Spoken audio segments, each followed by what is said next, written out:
Well, Luca, it seems like years since we've done this. For me, it Well, feels like months.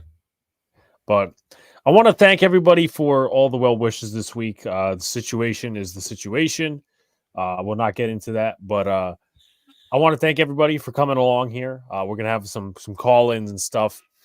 We got a really exciting week planned for y'all. We're gonna be down at the Senior Bowl tomorrow night. I was actually, and I ought to tell Luca this as well because this is new detail. Um, so obviously, some of you may be familiar with the system known as TSA PreCheck, right? I thought I'd just throw it in as a story, right? So you might as well be all right. TSA PreCheck is a system within TSA It's. that I'll you tell you go this. you go I'll, through. I'll simplify it. I'll Okay. simplify it. It's basically, when you go through security, it's simplified security, quicker lines. That's it. Yeah, you don't have to put as like when you go into a stadium, that's like the type of security you're getting.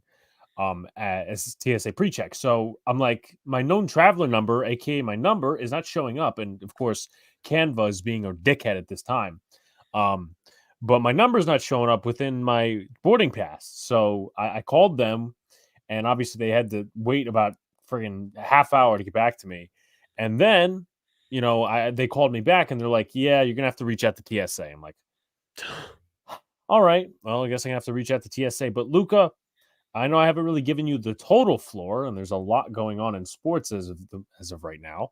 Um, ha- what was all right? The last time we did a live stream, I'm trying to think. Right, it's been that long. It's what was it, December 18th, Yes. January 28th. So yeah. Month But and 10 anyway, days. shouts to Evan, Daniel Barry, and of course Sir Armand What's up in the to our chat. even all our loyal supporters? Yes, of course. So we got. I don't know why it's saying Boys and Big Apple podcast. Just ignore that. No, no, no. That's because that's my name on. Oh, No, that's no, right. no, no. I'm talking. Yeah, got it. Yeah, I'm talking my little Canva thing. But Luca, if you want to either talk about the Jets, I mean, we're gonna get the call in link out shortly. Of course, again, Canva's being a dick. Either the Jets or the Knicks. Like you want to get us rumbling with something, or the I Senior mean, Bowl, because remember we're gonna be down there tomorrow. first of all, again, as Alex said, thank you for all the well wishes, everyone. The situation is the situation. It is what it is. Um, Again, thank you to all of you. We're what at 1800 right now. Yeah, we're at 1803. Okay, so what's up to everybody? But I know you talk Giants on here, Alex. You've had your videos, you've had your Yankee videos. Um, Before I dive into the Jets, I'm excited for this week. Just based off a football's perspective. I'm not even talking about what prospects the Jets can draft. I'm talking about this as an NFL general perspective. I am excited as hell for the Senior Bowl week and what is going to be done. All the access, all the interviews. We're still doing scouting reports and trying to figure that out. There's a lot of prospects that are going to be there. It's also, seeing a new part of the country. We've never been down south. We get to see what life is like down there for a little bit.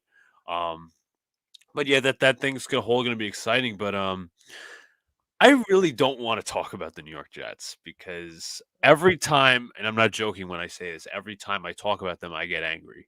It's like my heart rate, my blood pressure goes up whenever I talk about the New York Jets. That's how much they've beaten me down consistently this season.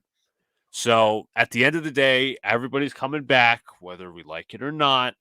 And they really have to prove to me, that they're a competent organization again. And I don't think that's going to be proven next year. Aaron Rodgers can be the whole Lordy savior. And he's 40 years old coming off an Achilles injury. Let's be completely transparent, folks. Um, how can Aaron Rodgers at 40 years old overcome not one, not two, but three levels of incompetence? Woody Johnson, Joe Douglas, Robert Saleh. Also to mention coaching, not even just Saleh, the coaching staff in general, Hackett, Todd Downing. How the hell is Keith Carter still here when the players are literally laughing at him on Twitter and criticizing him, which is unbelievable. Jets are about optics. They're about, being stubborn and justifying losing. They don't want to do their best to win, so that's that. The Knicks have been phenomenal. I know we were supposed to stream the Rockets game. Obviously, schedule conflicts helped out with that, unfortunately.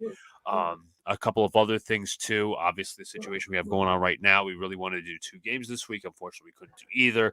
But they're really phenomenal right now. You got to give credit to Coach Tibbs. OG Anunoby has been phenomenal. I can't believe like I haven't been actually able to publicly comment on the trade as it stands. Like even when we did our first reaction, obviously we were on break. This was late December when the trade actually commenced. And, I was stunned. I was like, wow, we traded RJ Barrett and Emmanuel quickly. Now, Barrett, I was like, okay, you know what? It is what it is. They're moving into a win now direction, which is completely fine. Brunson, Randall, that's fine. But at the end of the day, RJ Barrett, obviously there's no revisionist history for him because I think at the end of the day, you go back to that draft, you can't say, oh well, you could have picked this guy over. Maybe there's one guy that you could have probably picked, and that was Darius Garland. But RJ Barrett was legitimately the third best prospect in the NBA draft in 2019. So Barrett's inconsistencies, and somebody's to be fair, like with the plays that they're running for RJ right now in Toronto is like essentially getting to the point, and the fact that it was never going to work with three ball handlers and Jalen Brunson, Julius Randle, and RJ Barrett. And Barrett doesn't really move off ball as well as OG Anunoby does. Manuel quickly, that obviously hurts. The Knicks weren't going to sign him in. They weren't signing him in the offseason. They negotiated and quickly was offered $17 million a year. Obviously, that was not enough for him, and the Knicks parted ways. I'm a little upset at that. Well, I was a little upset at that. I like Quickly a lot. His game was only getting better by the moment. Defense, offense, playmaking, shot creation, all of those things. So yeah, you look at that perspective. But Anunoby, what does he have, a plus 135 with the Knicks? I mean, he's been unbelievable. Defensively, he's a menace. He produces that very 7'2" wingspan. He's 6'8". He also makes plays off ball too. He obviously has long, as I just mentioned, the 7'2" wingspan, and he led the league in steals last year, and he's always top of the league in deflections. So at the end of the day, like, to me, he's even been better than I expected. The plus 135 on the floor is ridiculous, incredibly ridiculous. It's ridiculously good. But now, you're winning with Anunoby. You're 12-2 with him, which is all fine and well. You somehow beat the Nuggets without Isaiah Hartenstein or Mitchell Robinson, which is phenomenal. Even going up against Jokic because Jokic was the only one scoring. Jericho Sims did a very nice job. But anyways, they also picked up Precious Achiuwa in the trade, but whatever. You obviously beat the Minnesota Timberwolves at the beginning of the month. You blew out the Sixers, which was impressive as well. And this team is like gelling right now. So one thing I will need them to make a move on, what is the bench scoring. The Knicks need a facilitator. They need a scorer. Grimes is all well. He's probably going to go, unfortunately. I mean, I could get into more on that later. Deuce McBride's been better as a scorer and a three-point perimeter shooter, but he's not a playmaker. He just doesn't have the feel for the game as a playmaker yet, and that's never been a really clear strength of his. Isaiah Hartenstein obviously is the starter right now. Jericho Sims is not really in the rotation, but Precious Achiuwa is. He provides offensive rebounding. He has some hands to him. He's played better recently. Then you also have Josh Hart, who has been a glaring weakness. I mean, he had a very good game yesterday against the Miami Heat. Plus minus net rating, all the numbers were off the charts. But he's a energy player. He's not a great shooter. He is a more of a jack of all trades. You need that point guard. You need that perimeter shooter, and that's why I know Almighty might be in here. He might not be in here.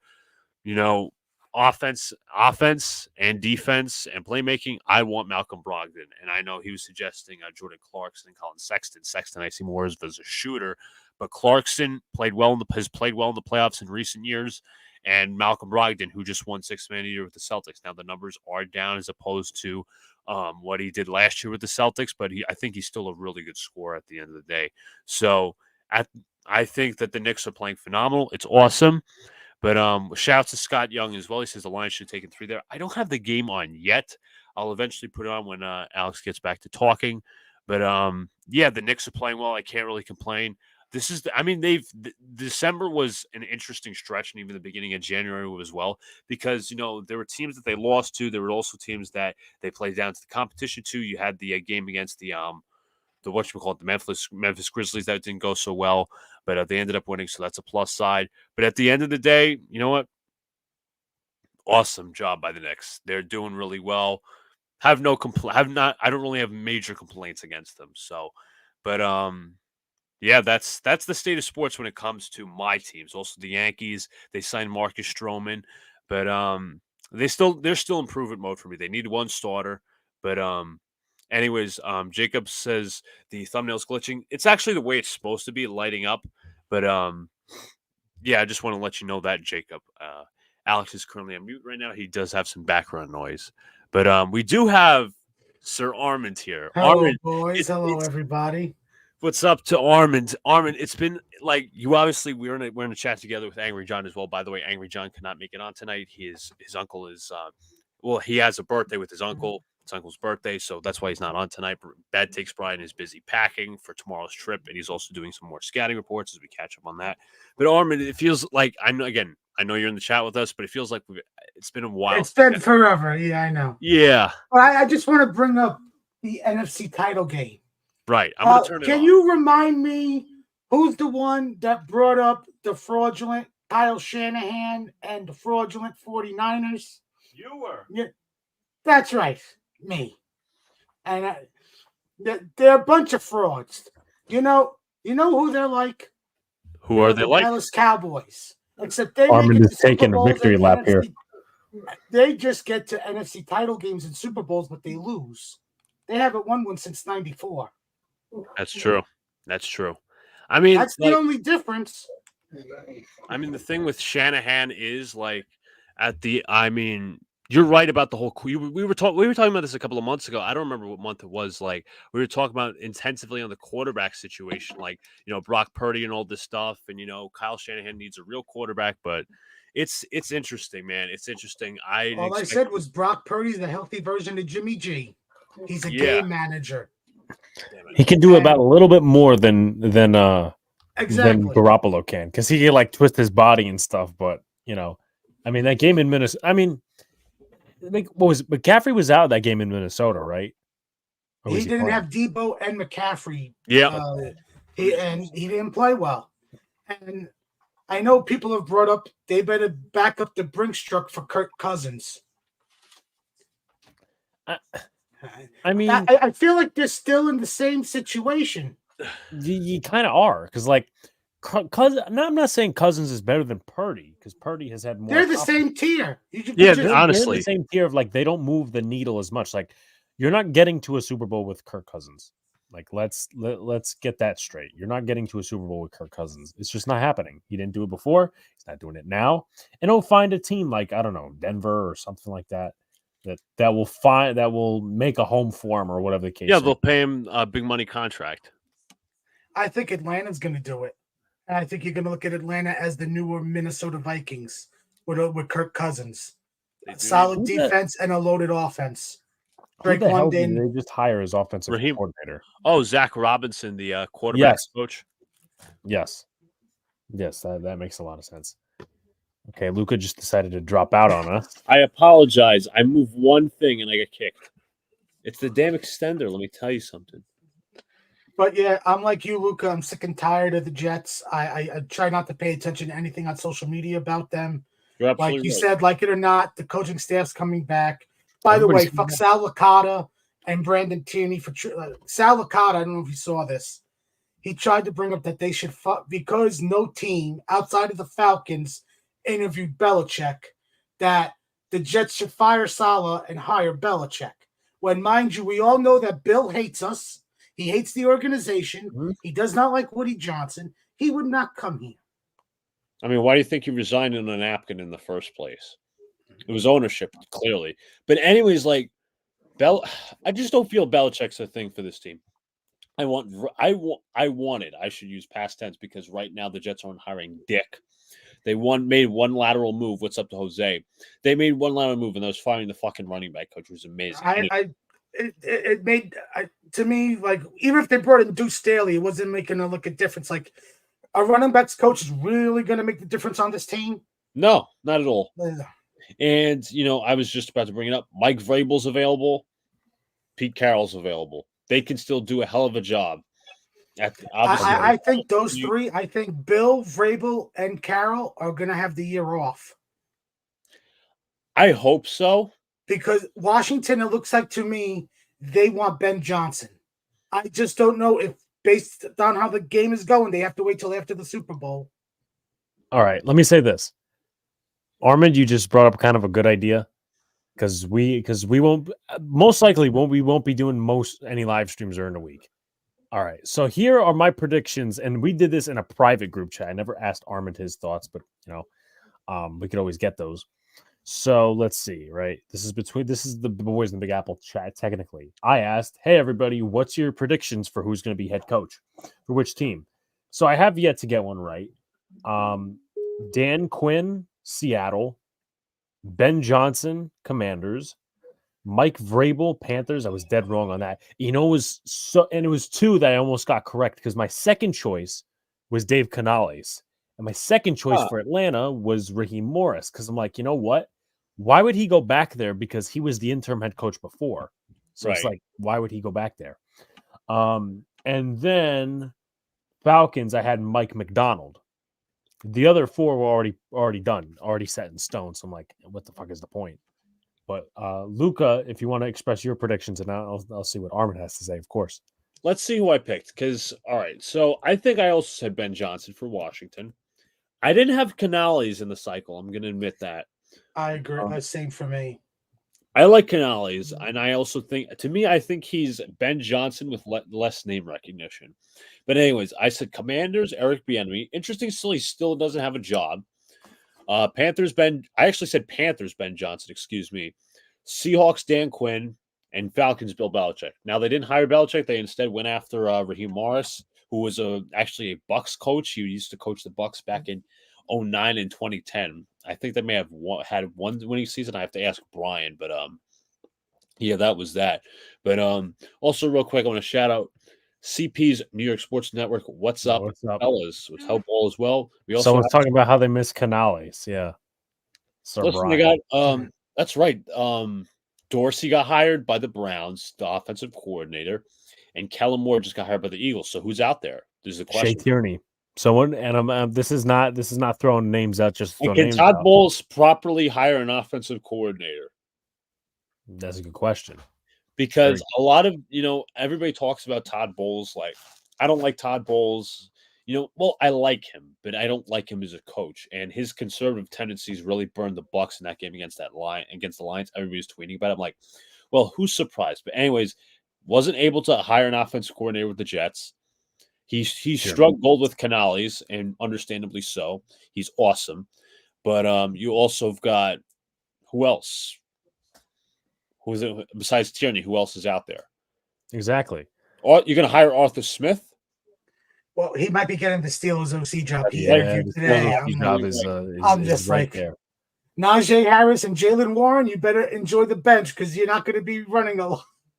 Yeah, it's going to be a pass-heavy offense. But I'm just trying to think of what scenario would be with those two backs that, this guy's not in the red zone. It's actually this guy. Yeah, his usage of Pitts in London and Bijan were weird. That's why I think the best OC for the Steelers should be Eric Bieniemy. You're right. They're probably going to Washington's have they disagree honestly. They haven't hired a coach yet, Washington? No, I think they're waiting for Ben Johnson. For this shit. I know they're supposed to. They're going to have multiple interviews tomorrow and Tuesday with other coaches. I know McDonald from Baltimore is going to meet with them tomorrow. I think they want to see. I wonder if their patience will wear thin. If they really love Ben Johnson, you wait till after the Super Bowl. Hire him Tuesday, Wednesday after the Super Bowl. I thought Bill was going to Atlanta, but then obviously the report came out that the front office did not want Bill. Arthur Blank wanted Bill, but then I guess the front office won because Arthur Blank probably thought, you know what? I'm here for the future. Like, I'm here long-term as the owner. They want to tie themselves to the head coach, let them, because if in 4 years Atlanta hasn't won, they're all out. You know what's funny, Armin? You bring up the Falcons, right? They have this same reporting structure that the Jets did with Adam Gase and Joe Douglas. Terry Fontenot, the general manager, and the new head coach, Morris, report to the owner. Both. It's not like, Morris reports to Fontenot and Fontenot reports to Arthur Blank. I don't like that reporting structure personally. Nobody should be reporting to the owner. The owner should just sit back and relax and just say, head coach and GM, you work together. Head coach, you report to the GM, and you are going to make all player decisions, whatever. And yeah. and just pay the checks. The only time the owner should come in is during free agency and during trades. If you're signing a big player to a big paycheck, or you're going to make a big time move, quarterback, big time edge rusher, where he's willing to say, you know what, let's give up the picks if everybody's on board to give the final okay. So, real quickly, now I don't know how. Okay, so it looks like Detroit just turned it over. By the way, Yeah, they fumbled. Jameer Gibbs fumbled. Jameer Gibbs fumbling. But there was a few things I did want to point out. So I know Jacob has a question, and we're also going to invite somebody else on. Jacob has a question. Shea Tierney is not going to get an OC job. Alex, is he?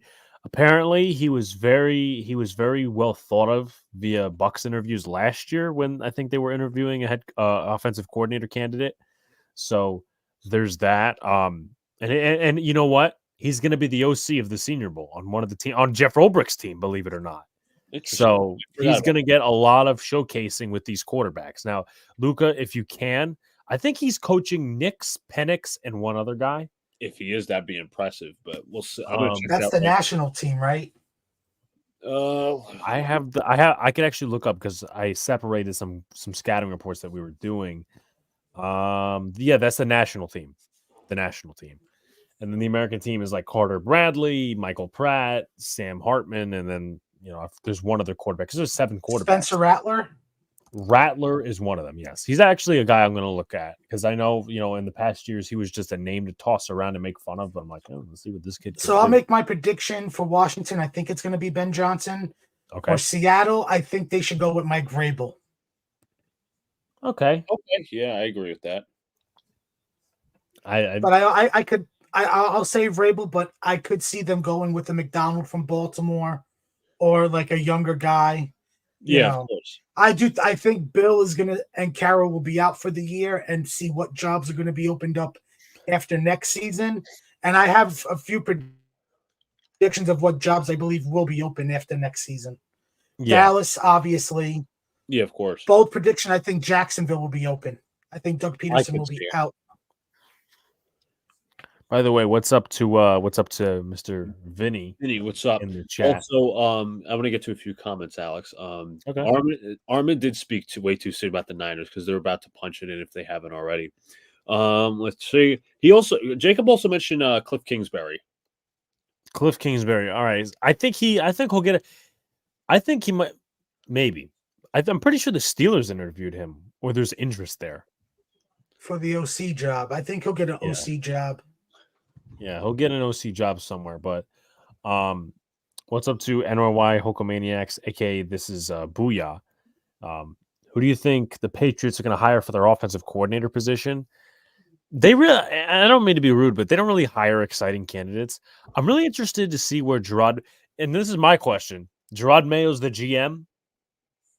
That's right. They haven't hired one. Exactly. So I'll say, okay, he's the GM. But they hired their defensive line coach's defensive coordinator. I mean, I really don't have an issue with that.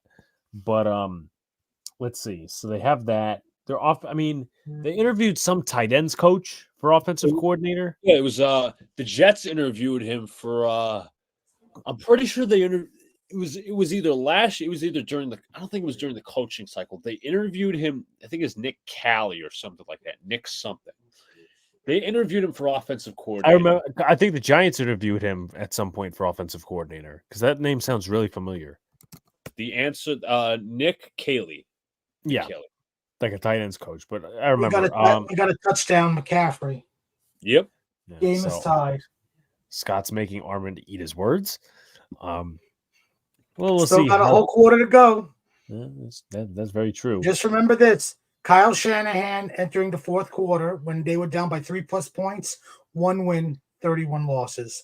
Down by 8+ points, 0-37. So just maybe this streak will be ended. Kyle Shanahan could make me eat my words. Well, before I get to this comment, are we all going for the NFC team this year? Yes. No. Yes. No. It's Mahomes, baby. I get that they get the calls, but just like New England got the play calls.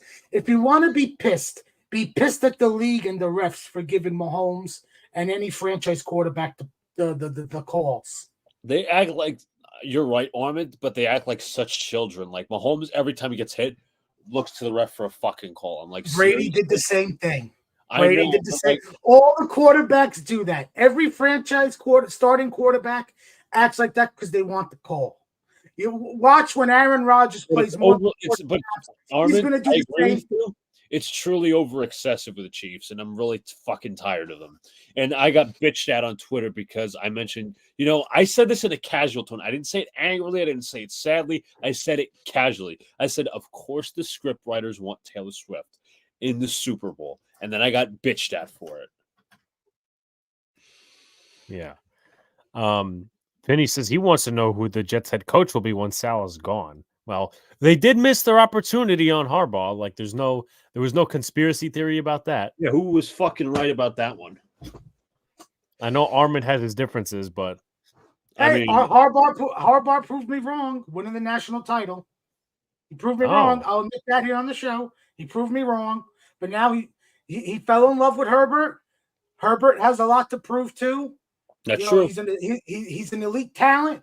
But now you don't have the excuse of a stupid, dumb coach in Staley. You have one of the top coaches. Now. Absolutely right. And I don't know how the Chargers are going to get out of cap hell. They're like one of the top 5 teams with negative cap space. Like he might not have Mike Williams and Keenan Allen on this team next season. There's a possibility of that, and then they'll be stuck with Quentin Johnston, and maybe a low-end veteran. Palmer too. Let's see. If Salah's gone after next season, I will say the one I want, if he's available, is Sean McVay. Oh, absolutely. I wouldn't mind reuniting with Pete Carroll because he got a raw end of the stick here in the 90s. You're absolutely right on that. A. B. Somebody's like, because, they brought somebody on Twitter brought up Pete Carroll for the Jets and like, I remember the 90s. Everybody was putting bags over their heads wanting Pete Carroll fired back in the 90s. I don't want to hire him. Like, do you understand how much growth Carroll has made as a head coach? Not only has he won a Super Bowl, he also won championships at USC. So it's been a long way since he donned the jet green. But you also got to look at it like this. What type of coach do you want here? Do you want a long-term coach? Or do you want a short-term coach that you're going to be a playoff contending, hopefully Super Bowl contending team? And I'm going to bring up the question you brought up on our debate last year on Jose's show. If Rodgers is still here, will Rodgers want to work with that coach? I don't think Luka cares. Why not with freaking Pete Carroll? I mean, he's one of the most well-liked, well-respected coaches across the league. Now, the worst thing could happen, and I brought this up on Jets Turbulence when they were alive. Yeah. Hackett will become the head coach. That's to appease Rodgers. That could possibly happen if Salah's gone. Now, if Rodgers is gone, I think they're all gone. Yeah, I mean, this year should be the ultimate breaking point for this entire regime, personally, because shouldn't have been last year, Luka. What? It should have been. But our dumb dick owner that has zero football IQ or zero IQ in general has given them a pass. Yeah, he's like, fuck it, you guys get a pass. You guys get the bullshit excuse of Rodgers being fucking hurt. Fuck that shit. I made my money. It's okay, guys. I don't really care about winning at all. I care about posting on social media with all these little fucking cliches and all that shit. First of all, I like to say a message to the Jets organization now. Fuck everybody. Fuck everybody. Fuck them all. Fuck them all is absolutely. That's why I think it was not just Joe Douglas. I think it was Woody. Hence why they never brought in a veteran quarterback after Rodgers went down. I don't even care about that. It's just Woody has no pulse. That's the problem. That's where. No, that's 100%. If you see me on his tweets, I quote tweet him with the "Go fuck yourself" gif, and I reply to him, "Go fuck yourself." No pulse. And it's amazing because the Jets are all about optics. They're an organization. It's all about optics. Only one coach was fired, and that was a fucking running back coach. No difference is going to be. Not the offensive coordinator, not the offensive line coach, not the head coach. Lateral moves and meaningless They wins. really, really, really, really, really have to buy me in next year, and they're not going to. I'm sorry, they're not going to really buy me in next year. I mean, obviously, I'll be cheering for them, hope for success and all that, but like I know there's a fucking ceiling with this team. That's my issue. I'm with you. I'll say this: the only way I will bite and buy in is if they get one of the free agent receivers. Now, by the way, my expectation is the free agent receivers, the Calvin Ridleys, the Mike Evans, the T. Higgins, Michael Pittmans, I believe they're all going to get tagged. They're going to get franchise tagged. Now, whether or not they stay with their team that tags them, that's a different story. Somebody brought this up. I think this was Jets Way podcast. You know, there's also a situation around Josh Allen, the pass rusher for the Jaguars. You know, they might want to tag him, and if they tag him, essentially Ridley's free. And I've seen Ridley brought up a lot in Jet circles. Connor Hughes was actually on WFAN. He said that the Jets were very interested in him before the gambling shit came out. That's absolutely right. The Jets wanted to trade for him. I'd be down for that. I'd be down for signing him. But again, now, you have to ask the Jaguars. I saw a report that said they want to tag Josh Allen, but sign Ridley to an extension in Jacksonville. Now, if they tag Ridley, they only give up a 3rd-round pick to Atlanta because of that weird compensation. Yeah. Now, if they sign him to an extension, the pick becomes a 2nd-rounder. So I could see them tag Ridley and overpay Josh Allen. That's true. But I will also say this. You're right about the wide receivers possibly getting tagged. What free agent wants to come here? And why? Mike Evans, he could easily say, well, obviously it depends on the OC job, who goes there. You know, Baker Mayfield had a really good year last year, probably one of the better ones in his career. He took us to the playoffs 2 rounds. I might just want to go back for one last payday. T. Higgins, Joe Burrow's coming back. But, you know, maybe I can go to Kansas City where I could be the number 1 option and get more of a payday. Michael Pittman, rookie quarterback, maybe a coach I could believe in. I might stay. I just gave you the pitch for each why they could go elsewhere. It's realistic. You have to look at it that way because the Jets don't exactly have a lot of cap to work with. And even if you cut Tomlinson and Uzomah, you want to get efficient with that. You want to have efficient cap savings and all that shit. At the end of the day, you have to cut them post June 1st. And that money is not available till after June 1st. Give me 1 second, folks. Yeah. I'm gonna bring up something I've been thinking about. Okay. Because it's not a great thing. I don't like that I was thinking about this. Like this is the hard pill to swallow for this Jets team. Breece Hall. Are we really going to give him an extension after next season?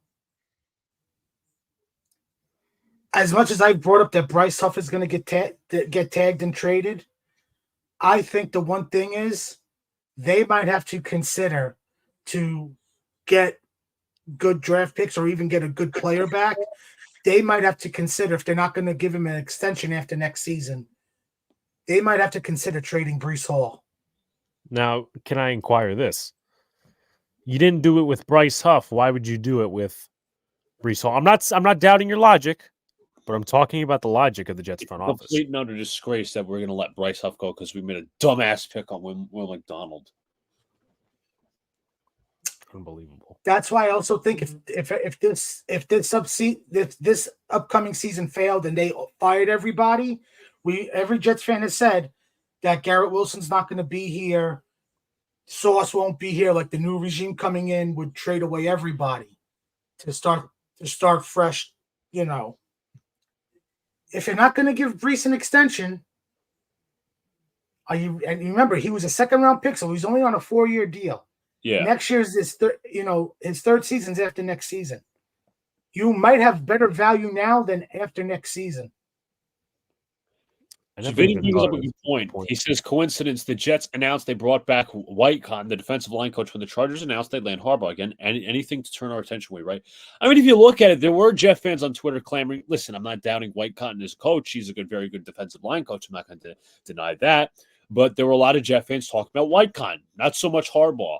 So I think the Jets, There were some Jet fans, obviously, when they hired Harbaugh, pissed like I was, but I think the Jets kind of got their goal a little bit. I see where Vinny's saying, and I think he's absolutely right personally, because it's all about optics, it's all about angles. Yeah. He's Denard Wilson's been he's, believe it or not, the thumbnail of this live stream. Denard Wilson's the favorite, and I wouldn't be surprised if he gets hired within the week. You guys ready for Yankee season? I'm ready. Armin, I don't know how he feels about the Mets, but I'm ready for Yankee season to see what happens. We could talk about baseball now. I'm ready for it. I'm okay with what they did after losing out on Yamamoto. I don't want to give Blake Snell $250 million. I'd rather save the big money for next offseason. The one thing I will say is, my buddy, hi, Afro. Oh, you snuck me right in. Hello, gentlemen.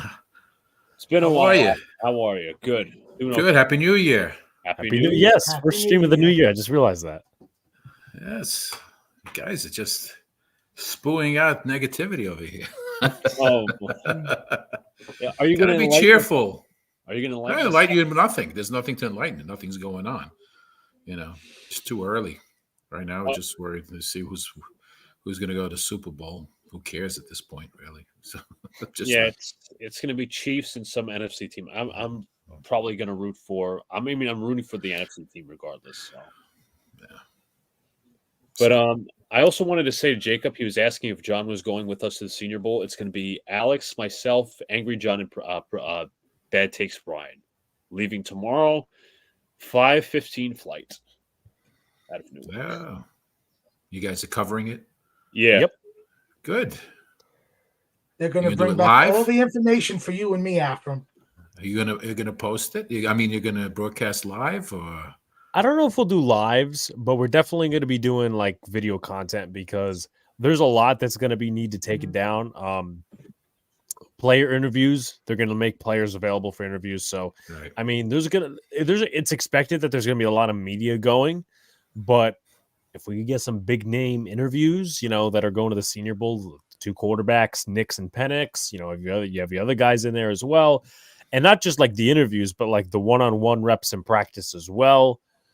That's big, the team reps in practice, that stuff we get to record. And I've arranged accordingly, within the 4 people that we have coming with us. No, not 5:15 a.m., actually 5:15 at night, Jacob. So we will not be in Alabama till about 11 tomorrow. But that's how we're going to go about it. And then we'll probably do some post-practice reviews, and we're going to rotate. And we've got a couple, some nice equipment coming in to help us with that. So it's nice. I'm really looking forward to this. And we have and I know it doesn't really particularly pertain to our 2 Jets fans here, but the guy, all right, I'll say this. On Friday, there's nothing going on with the Senior Bowl. But I will be releasing a very interesting surprise that I had an interview with somebody. And I won't name names. He's a coach, but he coached a lot. He's not too known, but he coached a lot of different players. I'm not going to say the name. Please don't ask me. Where is Elmo at? Elmo's always with Luca on Twitter. So, he's never on our chats. Maybe someone going to invite Mr. Elmo. He's covering wrestling, I think. I saw some of his tweets. Yes, he's a wrestling fan like me. Yesterday was the Royal Rumble. It was a big week for wrestling, both good and bad. Just to give everybody the heads up, last Monday, WWE announced that they made a deal with Netflix. It's a 10-year deal for $5 billion to take Monday Night Raw to Netflix in 2025, plus any other content like documentaries and stuff to create over there. That's all starting in 2025. And then obviously the next day we had the Vince McMahon sexual assault and sexual trafficking lawsuit be announced. But, obviously, so if anybody doesn't know, they have what used to be called pay-per-views are now called premium live events. They're on Peacock. They're on Peacock till 2026. So 2026, the bidding war for that will happen. Now the deal with Netflix Netflix has 2 types of options. They have an option after 5 years they can opt out, where they only have it for 5 years, or they could opt in for an additional 10 years and make it a 20-year deal. So WWE is going to get paid $500 million per year. What a wealth of information. Yeah, that was telling you. everything you needed to know right there. I tell you, this is like updated news. I mean, he knows everything Armin's that's like going on. These are like personal insiders, secondhand. I tell you, if Netflix ups their price monthly again, I might drop them. I don't have them. I think they'll up it. They'll most likely up it in 2020, the end of 24 to 25 when they get WWE. No, SmackDown is not going to Netflix. SmackDown, I believe October of this year, is moving from Fox to the USA Network, where Monday Night Raw is on Mondays, but SmackDown will be staying on Friday nights. And I believe also October of this year, NXT, which is on the USA Network on Tuesdays, is moving to the CW. I wonder if they'll do a tier thing where if you want to stay where you are, you stay, but you're not going to get the WWE. If you want to get WWE, you're going to have to pay extra. They sort could of like do what that. YouTube. They might do that. I know they're trying to get into the live events type of thing, Netflix, especially with sports. Right. It's just, if you're a businessman, like, this is the great time for all the content, so. Yeah. Well, everything now, you got games now on Peacock, you got games on Prime. $110 million the NFL got for the Peacock playoff game. $110 million. It's going to be a la carte. Everything's going to be a la carte eventually. Exactly. And this is why the NFL is never going to make their own NFL like streaming service to have all the games. Like they have NFL Plus, but like you get the premium, you get the prime time games with that only. You'll never get, and that's only regional, of course. Like that still has the blackout. So if I'm here, I can't watch the Kansas City home game because that's in a different thing. The Combine is the end of February into early March. I was considering getting or trying for credentials for that, but I'm like, you know what? The Senior Bowl a little bit more important this year, and then we'll go bit by bit. Damn it, my mic.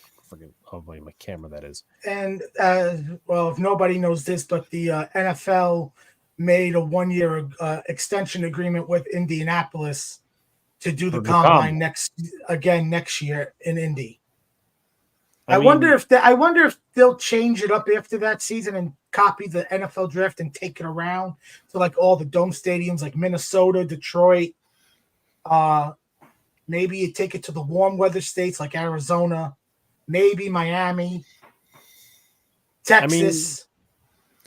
I guess you could try that and just to like test their hydration levels and like how they could work through like hot weather and stuff like that, but which could give a glimpse to teams like Miami and Arizona and Dallas or any of those. Doesn't Arizona have a dome? So like doesn't Arizona play in a dome? So like you're keeping it in a dome stadium. Miami and Jacksonville would be the only ones that would be outside. Yeah, but I've always like looked at it as that's Indianapolis's thing, and it brings economy too. I agree. Like, Indianapolis is, I've never been there, but I would assume that all the Combine stuff creates economy. Kind of like, Mobile's very much smaller than Indianapolis, but hey, they do their own thing, and this is going to be big for the city of Mobile. Favorite Super Bowl snack? Oh, this is interesting. Whatever's on the table. From making me proud. That's it. Whatever's sitting down the table. It's not like I get to choose anything, so it's just something. Wings. Wings. I'll say wings. Wings. Yeah. I would say wings, or I would say wings, or probably some chips and for snack, chips and dip. Appetizer as hot food, wings. Yeah. So I'd probably do that. Like I've had this obsession now for like 3 years, just chips and like cheese. And queso. Like yeah. Queso. Look at Luca's eyes light up when I said queso. Yeah. Doritos has their own dip, 2 dips, spicy nacho cheese and jalapeno Cool Ranch. They're not bad. Haven't tried it, but I guess this Super I used Bowl. to be a Doritos fan, not anymore though. Just the. So who we getting? Who we getting on wide receiver? I mean, Armin's laid it out for us. He thinks that Calvin Ridley. I think all big receivers are going to get tagged by their respective teams. Yeah. Whether they stay with those teams is a whole different story, Afram. The only two ones I think, that have a chance is with Ridley and Cortland Sutton. Those are the only two I think will be available to them. All the other guys will end up with their own teams. That makes sense. I could see trade. If Sutton's not a free agent this year, I could see him as a trade candidate for the Jets. Yeah, he's a good. Actually, he's a trade he's a candidate, perfect not a fit. free agent. He's actually a trade candidate because there was a report that said Denver would either trade either one of or both Judy and Sutton. So I think they would shop them both around to see what they can get. But they also have to realize if you trade both of them, whatever capital you get back in, let's say, draft picks, you have to draft a receiver to fit the, Sean. Of course. It's not just that ideology, Armin, but let's just say you get solid picks for both of them. You don't have a quarterback. You got to trade up for one. Look, where are they in the order? They're probably like where you guys are. Hold on. Yeah, I'll get it up. Hold on.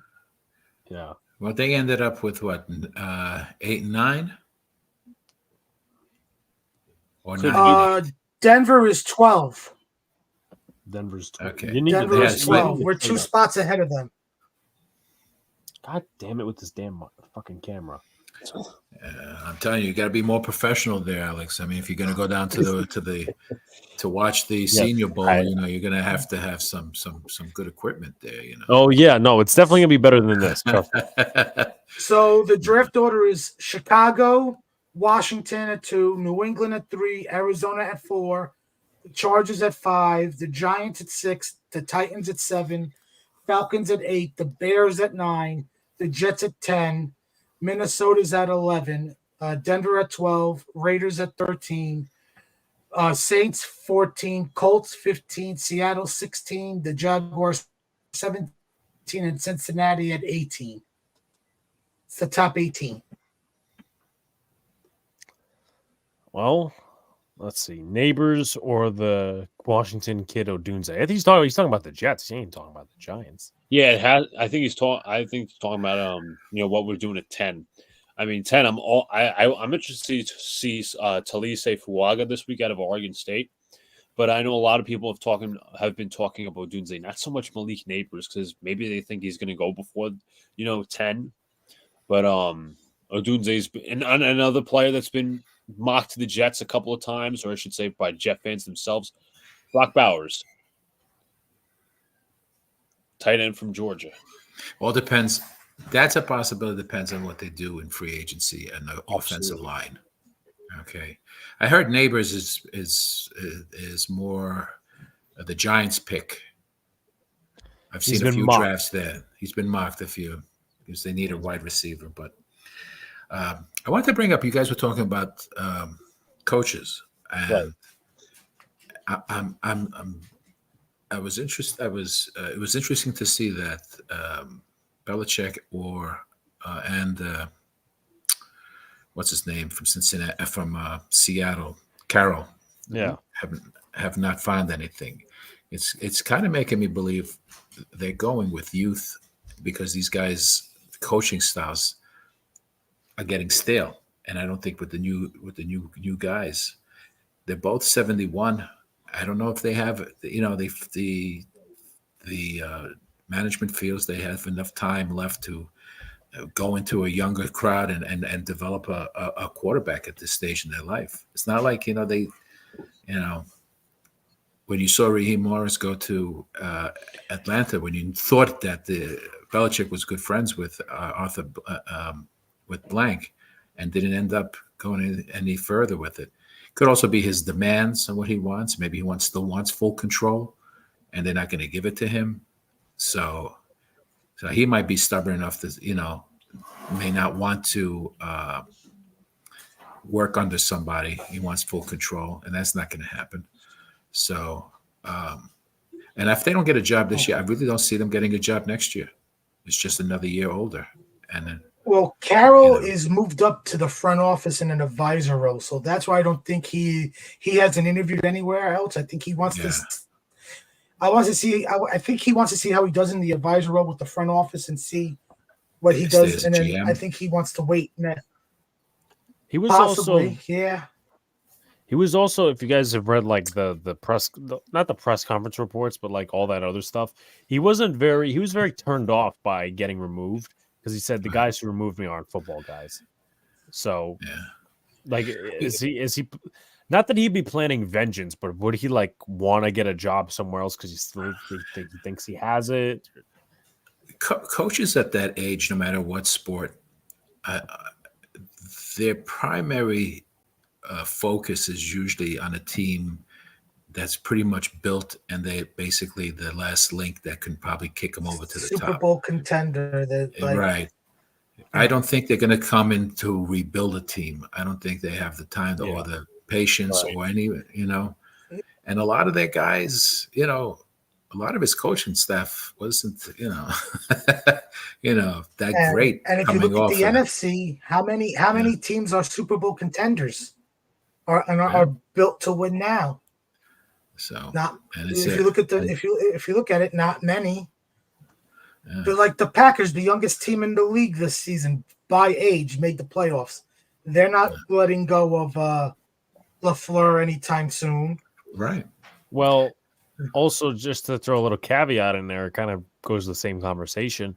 Like if you're talking about winning teams, right? Let's just say Mike McCarthy gets fired. Pete Carroll in Dallas, maybe.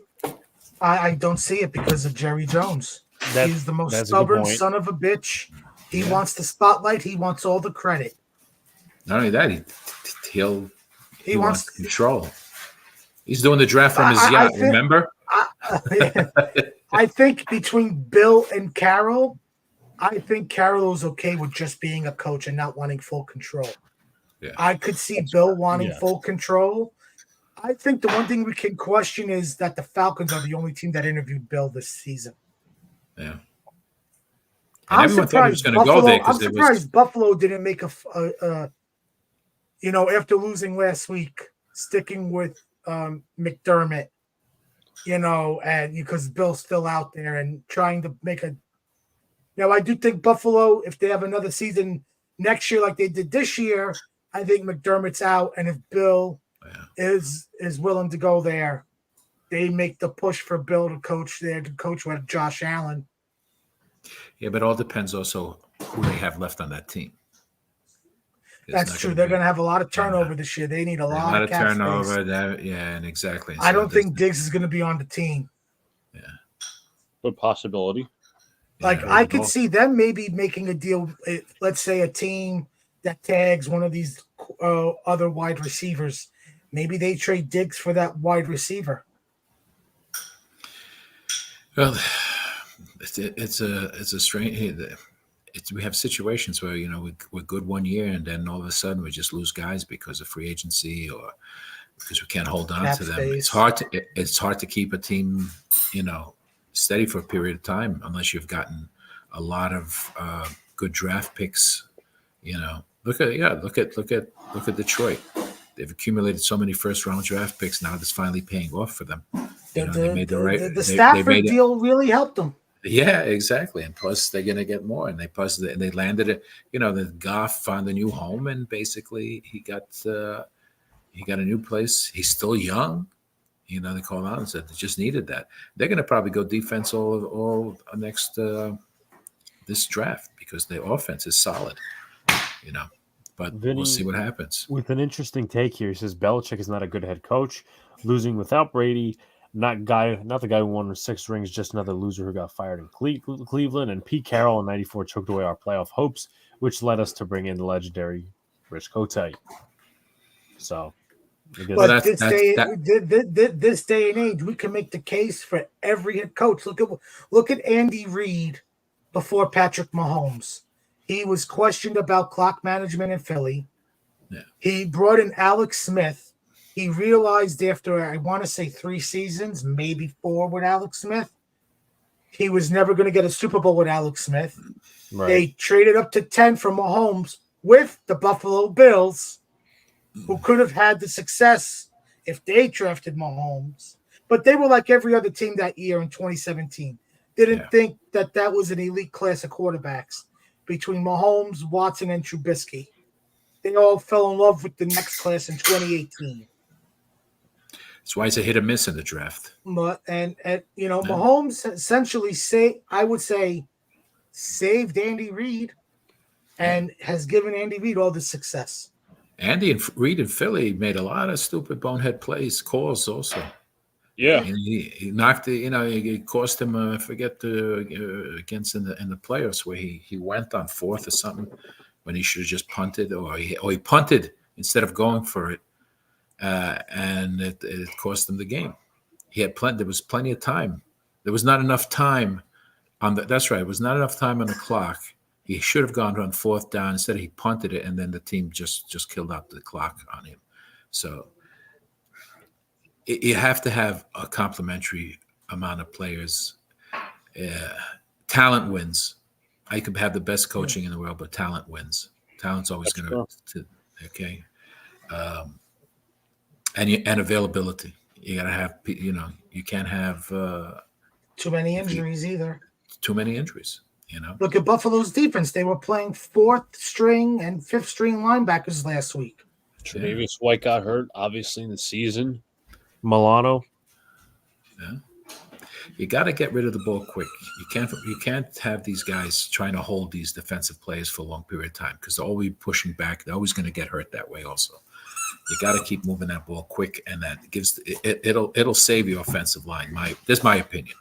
You make a quick, get that ball out quick. Yeah, don't give the defense a chance. 3-step drop. You hold the ball for 3 seconds and let it go, and that helps a flawed offensive line look better than what it is. And there's Luka with the comment about the Kansas City always bitching and moaning the Mahomes with the penalty. I've always said I take the penalty, make him pay for it. Pop him out, bust his ribs. I'll take the 15. I have no problem with that. You're on. Same for Brady. Pop him in the ribs, take it out. What are they going to do? They can't throw you out. If they throw you out, you still took him out. They tore his ACL, but hey, you know what? He was out for a reason. The Patriots remedial. It was a common play. They didn't change the rule when the what's his name from the Steelers took out Palmer in the. Remember, they went after his legs. Was that Palomaro? Was that James? No, he ended up on the Jets. Remember, he was a defensive lineman. He ended up on the Jets later on in his career. Clemson? And then he went and they took down the quarterback of the Bengals. I think Palmer. Carson Palmer. Carson Palmer. In the playoff game when he got injured on his ankle. They went after his leg. They didn't change the rule after that. It might have been McClendon. No. It was. He had like a Samoan name. A Samoan name. Jets defensive lineman who was a Steeler. Interior. Ooh. You know what I'm talking about.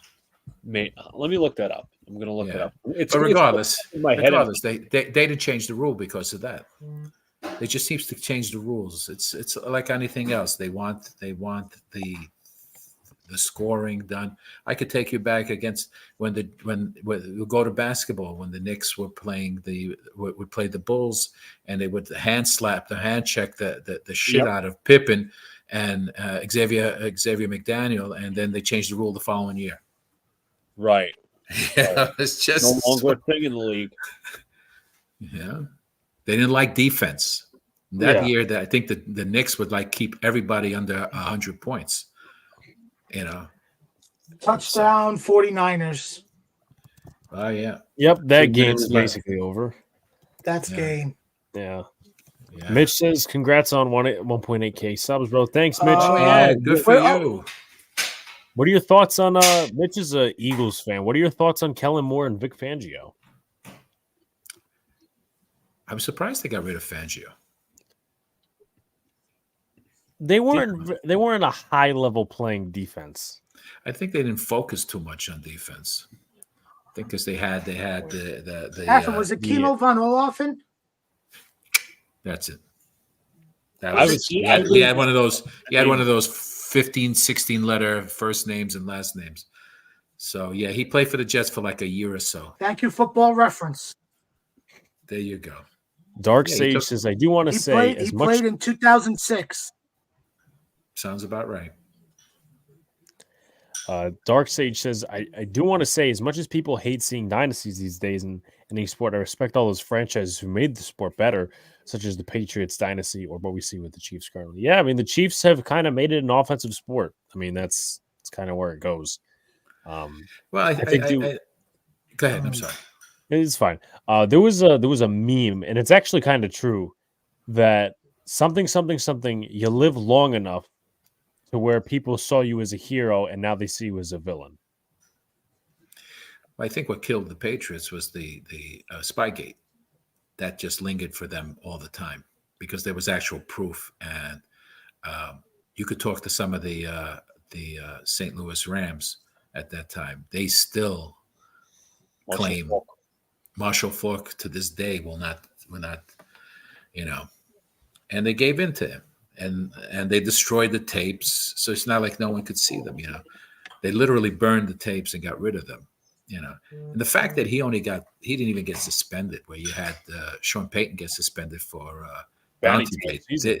This guy's cheating in the Super Bowl, and he just gets a $500,000 fine, which probably what's his name paid for it anyway. Kraft, yeah.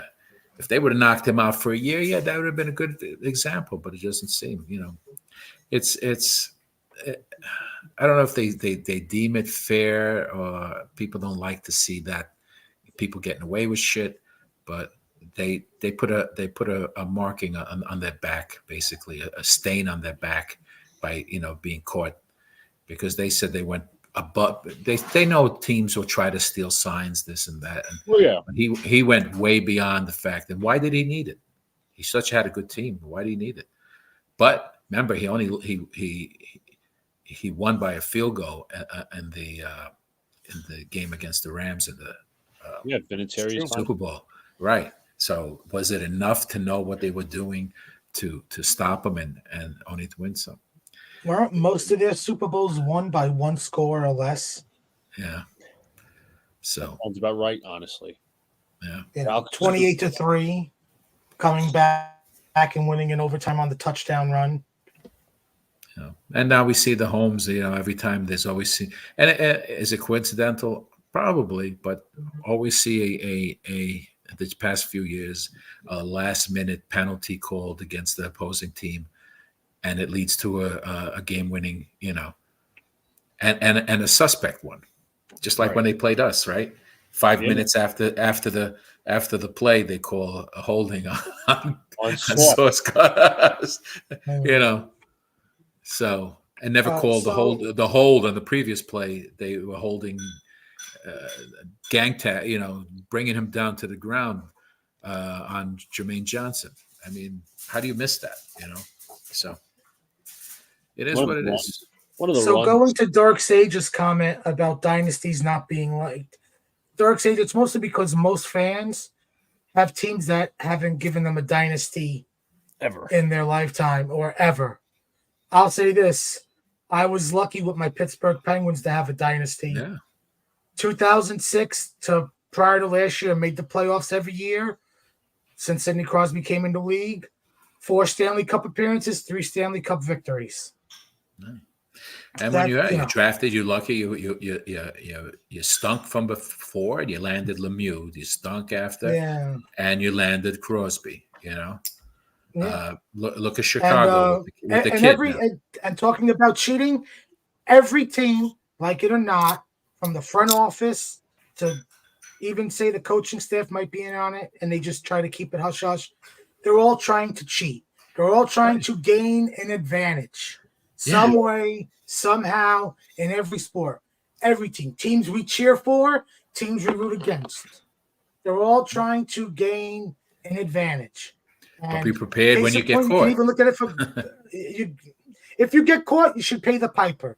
Whether Exactly. that's a hefty fine doesn't cut it because billionaire owners can pay it. Millionaire athletes can pay it. Millionaire coaches can pay it. Losing draft picks, okay. The suspension will do. A suspension is probably the logical thing. It's just how egregious is the cheating to warrant how long the suspension is. And like it or not, let's say a coach was to get suspended for a year. There's going to be some stupid fan that says a year is not good enough. Yeah. You're never going to please the customer. You're never going to please every fan, whether it's the cheering fan or the fans that are against that team. You know. And I don't even think that the front office cared about, worried about the cheating. It was more of an embarrassment to the game that they were worried about than anything else.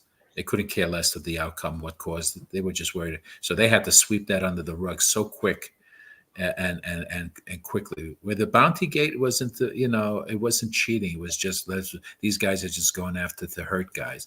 They weren't really, but they gave them more of because the outcry. All right, we're gonna suspend the head coach for a year and kick what's his name out for the rest of his career for now. So it's the decisions they make, and now you have to maintain credibility in a league, of course. But the way things are going now, until they put solid refs in there, paid refs in there, and Full-time trained refs. Yeah, full-time refs. You're gonna have to have full-time refs in there to really legitimize the calls, make it better.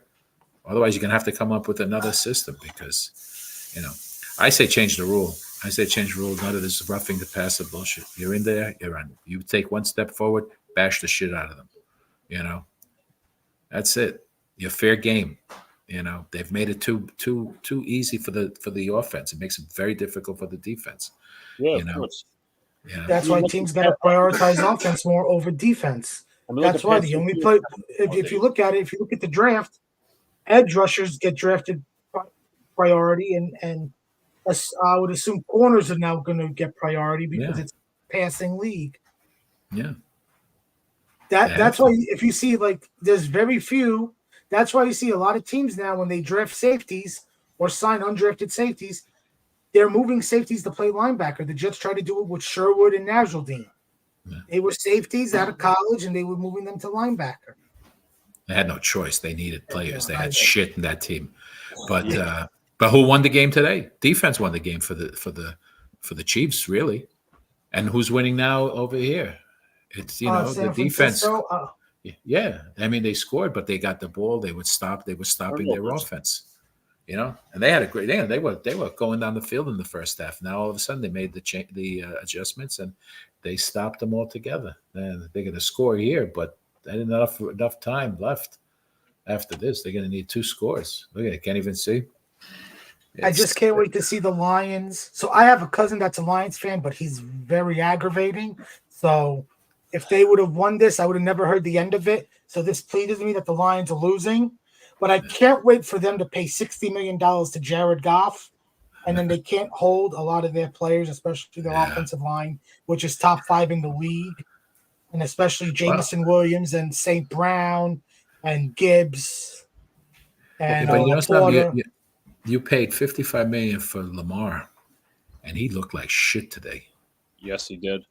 He couldn't pass for shit. If he's not running, he couldn't. He wasn't hitting. He was overthrowing everybody. Didn't look like a good pocket passer. For someone you paid $55 million to. His accuracy. I put a lot of that blame on Todd Monken and Harbaugh for the game plan they made because they didn't run the ball. They didn't stick with their bread and butter for this whole season this year. Today we wanted Todd Monken, didn't we? No, somebody did say they did. Somebody did say they did try. They dared Lamar to beat him over the top, and they just threw blitzes at him. It's funny because Spagnuolo was throwing blitzes at Lamar, and Mike McDonald was throwing blitzes at Mahomes. Right. And did you see the Ravens throw any screenplays? They didn't counter anything. They didn't counter. They didn't do anything to adjust to the blitzes, and they paid the price. They lost. They took stupid penalties. 4 personal fouls, I want to say. Not only 2 that, in the first half and 2 in the second half. And you got Flowers there. Taunting, that costed them big. He pushed the guy down and he threw the ball at his head. I mean, that was a hell of a play by Snead on the the next the next draw. Knocked it right out right before the goal line. By the way, I was the only person that wanted Lamar on the Jets. I wanted them to go after him over Rodgers. I still would take him. I still would take him. I do the same result. You know what? But you know what? Here's a better result. Zach Wilson would have never been on the fucking team. Well, I got a feeling. Well, the stories I've heard. And we wouldn't have Lazard for $44 million, and we wouldn't have Hackett. You'd have Ravens scrubs instead of Packers scrubs. Well, I'll take Odell and anybody else that was a Raven this year on last year's Jets team. A couple of stories I heard was Saleh didn't want to take Zach. I don't think JD wanted Zach. It was Hogan and LaFleur were saying he's got it. He's got everything. Imagine getting the 3 draft picks. Can we ship him to Los Angeles to be with McVay and LaFleur? No. Well, we could have gotten the 3 draft picks from San Francisco. San Francisco, because they wanted him. Well, LaFleur's looking like I don't know. A lot of people are changing their mind on LaFleur. But he didn't play call. He was just the OC. McVay was the play caller. Yeah. That's why I don't give LaFleur credit for being on the Rams. He was not play calling this year. McVay was. Well, let's be honest. He's guys were getting open when he was on. Zach was missing him. It's on Zach. That was missing everything. Yeah. You know, that's why when what's his name? Mike. What was this? I keep forgetting. White. Once they leave the team, I don't want Mike White. Mike White. He was hitting everybody. They were wide open. He was getting rid of the ball right away. He saw his reads and he got rid of it. And guys were open. He was throwing guys. Yeah, but I mean, they had the Corey Davis was open. Guys was just open, and they didn't. He was a scapegoat that Woody wanted to get, and everything stems from Woody, in my opinion. It always has. He just meddles too much, and he just knows nothing about football. But he's the bottom line, you know. It's either he meddles or he just does not give a damn, because obviously he has. No, he meddles. He meddles. No, I know. He meddles in the off season. He doesn't give a shit as soon as he gets the check in his pocket. Yeah. In his bank That's account. why he's so careless now. Because that's why he's not firing anybody. The fact that he's the one that brought in what's his name? What's his name? That was quarterback. He was big in college. Are you talking about Tebow? Tebow, yeah. Yeah. They didn't want him, but they forced him on him. Yeah, of course. They had to sell tickets after the whole debacle the year before. And then obviously, I mean, I don't obviously remember this, but I was a fan at the time, but the Jets, Woody Johnson went out to look at Woody Johnson got assistance from Corden Ferry to hire their next GM. That was it. Because everyone else was gone. Everyone else, I remember that. Yeah, everyone else was gone. Exit was the only thing left. It was like, and because all those guys that he interviewed before Idzik said they did not want to be with Rex. Yeah, you don't want to coach. I think Idzik lied to Woody and said I would work with Rex, but knowing well he was going to fire him at the end of the season. Like it would have had to take a miracle for Rex to save his job. Yeah. Hence why they really didn't spend a shit ton of money that offseason. And they know Rex, good coach, but he did not know how to pick talent. Oh, no. That's the problem. No.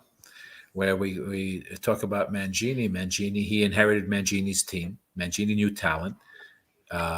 Tannenbaum didn't have, no talent. Tannenbaum would free agency, he would just follow, but he would give away the farm in free agency.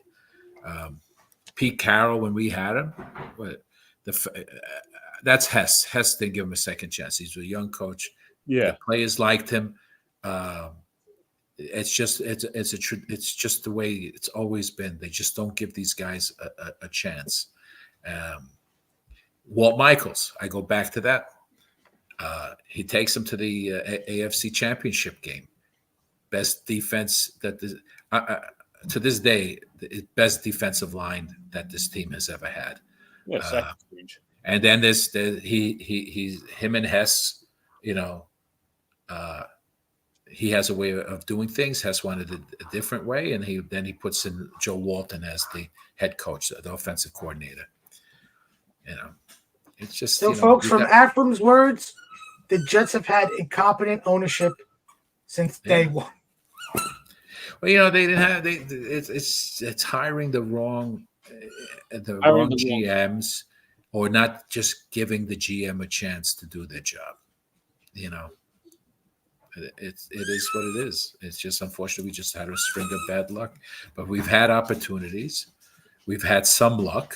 Let's be honest. We had some luck. We shouldn't have gone to the first year with Rex to the AFC Championship game. We shouldn't even have made the playoffs. So, right. But it comes down to luck. Okay, look, Arizona went to the Super Bowl against Pittsburgh, and they were what, a 7-9 team or whatever, something like that. Meanwhile, I got this dog squeezing this thing. And I'm like, play with him. Dog loves the toy. He loves it. So I throw it, and then he has to chase it. And then he chases it, and he comes back. But I will say this though, and this was brought up in a Jet space, because I do tune into them occasionally just to see everyone's thoughts, other than my brothers, of course. And the theory is because Saleh has 1 year left in the 2024 season, so up until 2025, that they didn't fire him because they wanted to leave him lame duck and not pay 2 years, just pay 1 if he fucking fucks himself. Listen, it could have been a deal made with them ahead of time to say, hey, I need a backup quarterback, and his hands were tied because they didn't give him. They had to force sack on him.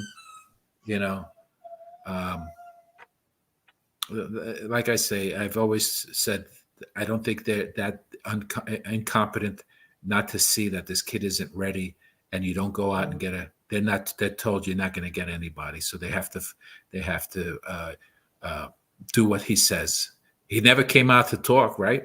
This end of the season. He's not still hiding. Of course he's hiding because he doesn't want to answer those questions. He should have just came out like Tepper and said, it was my call. It's my fault. But due to that fact, I'm keeping these guys and letting them run the team the way every other team does. So see, Afram, that would take some semblance of accountability. Unfortunately, that's why. And if guys don't want to come here that have experience because they don't want to deal with him, that's the same reason Belichick didn't want to come here, because he wanted probably full power, and what's his name was going to give it to him, and he never liked him. Never liked Woody. So it's unfortunately there's nothing we can do about that. But you could keep changing year after year, year after year after year. It's always going to be a young coach. He's never going to get somebody to come in with experience to run this team. You could do all you want. He's not going to pay. You could do all you want, and you could pay all you want. He's not going to come. They're not going to come. They're going to come. If they come, they not only money, they want full control, and he's not going to let them have full control. And there's the opposite end of that, which is going to be a little intro to something, or it's a coordinator who wants an entry-level position, and that I'll put in Mr. Vinny. No. Good evening, gentlemen. Caught me off guard there. I'm watching the end of the game here, and so the NFL is going to shove Taylor Swift down our throat, and a repeat of a recent Super Bowl between the Chiefs and the Niners. And you got to figure there's no way in hell that the NFL is going to allow Brock Purdy to hoist the Lombardi Trophy over Patrick Mahomes and company. It's just not going to happen. Oh, no, it's all predictable. I got bitched out on Twitter for saying, "Oh, of course Taylor Swift's in the Super Bowl." I said that casually, but somebody bitched at me for it. So, and I'm not even a Chiefs hater. I mean, I hated the Patriots for 20 plus years watching, Brady stick it to our team. I'm just tired of these guys. I'm tired. I like parody. I actually have a coworker who's a diehard Lions fan. I feel for the guy, but yeah, man, it's just like this feels so much like the 2010 AFC Championship game. Because I don't think the Lions are going to be back in this position next year. Because like you said, I could just see them overpaying the shit out of Jared Goff. And then you got, what are you going to do with the rest of the team? It's going to get chopped up eventually. And then Ben Johnson leaves eventually, maybe for Washington. Probably. Well, he'll probably get hired tomorrow night. And the announcement's probably made like officially Tuesday morning. Well, doesn't the NFL have that rule that you're technically not allowed to speak to the coach until their team's season is officially over? Well, it's officially over right now. Well, you know what I'm saying. You know what I'm saying. Washington. That report came out earlier today during the AFC title game. The defensive coordinator for Baltimore is going to meet with Washington tomorrow, so he's gonna go meet with. It's all been virtual meetings, I think. So then it's fair to say it's going to be really hard to duplicate this offense back-to-back years. If he leaves, it's not going to be the same again. It's just not. If the Lions had won the off week, they're allowed to talk to the coach, to interview the coach. They stopped that because what ended up happening was teams weren't waiting for them to see what happens. So they were losing jobs. They weren't just basically, they had to stay.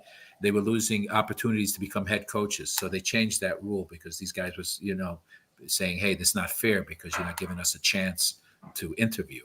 So they changed it. But I know that they were teams that were going to the Super Bowl. Any of the coordinators had that 1 week.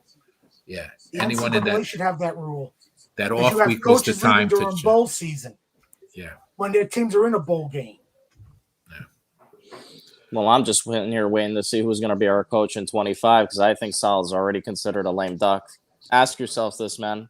They fire Salah tomorrow. Is anybody giving him a head coaching interview? No. I've said it time. Absolutely. Yeah, he's a glorified DC. Someone will bring him in for defense. But, I mean, I can't close my eyes and see Salah hoisting the Lombardi trophy for the New York Jets. I don't see it. After 3 consecutive losing seasons, the offense has had zero improvement, and they're going to run it back with this staff that, what changes did they make to the offense? The running backs coach? Hallelujah. But you knew that was coming. You're not getting rid of the prime players. So what's the difference what they do with the assistants? Well, I mean, guys like the Keith Carters, the Matt Calabreses, like, why are we bringing these guys back?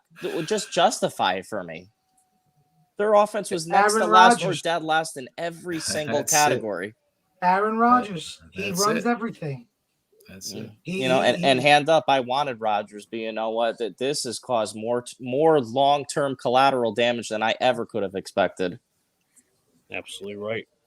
We're bringing everybody. We're the New York Titans now. And I know our name used to literally be the Titans, but we were just interviewing Rob Moore. We hired Trey Dews, which is a lateral move. We have Keith Carter, who's currently being laughed at as we speak by former players.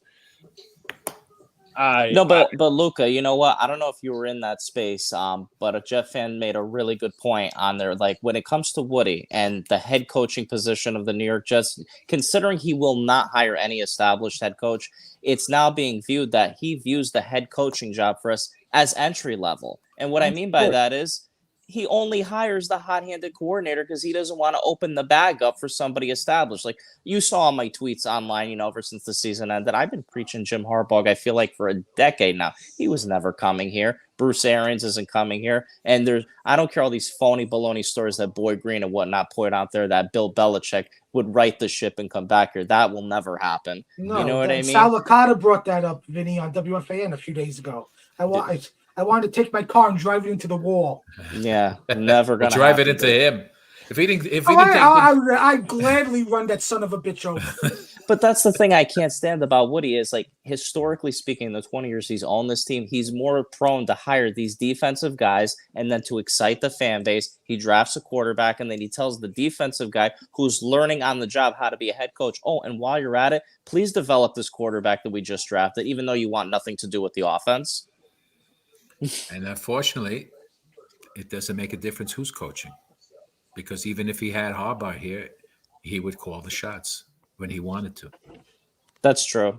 I think if Harbaugh was to come here, he would tell them flat out, I need full control from top to bottom, from pillar to post, or I'm not coming here. And they would say yes. And then he would say, hey, I want this guy, and I pay you, and this is what you're going to do. Puppet. And does he leave, or does he hold on to the money? That's what it comes down to. And he was, and let's not anoint Harbaugh as this great magical mind, because it took him 8 years to get a championship.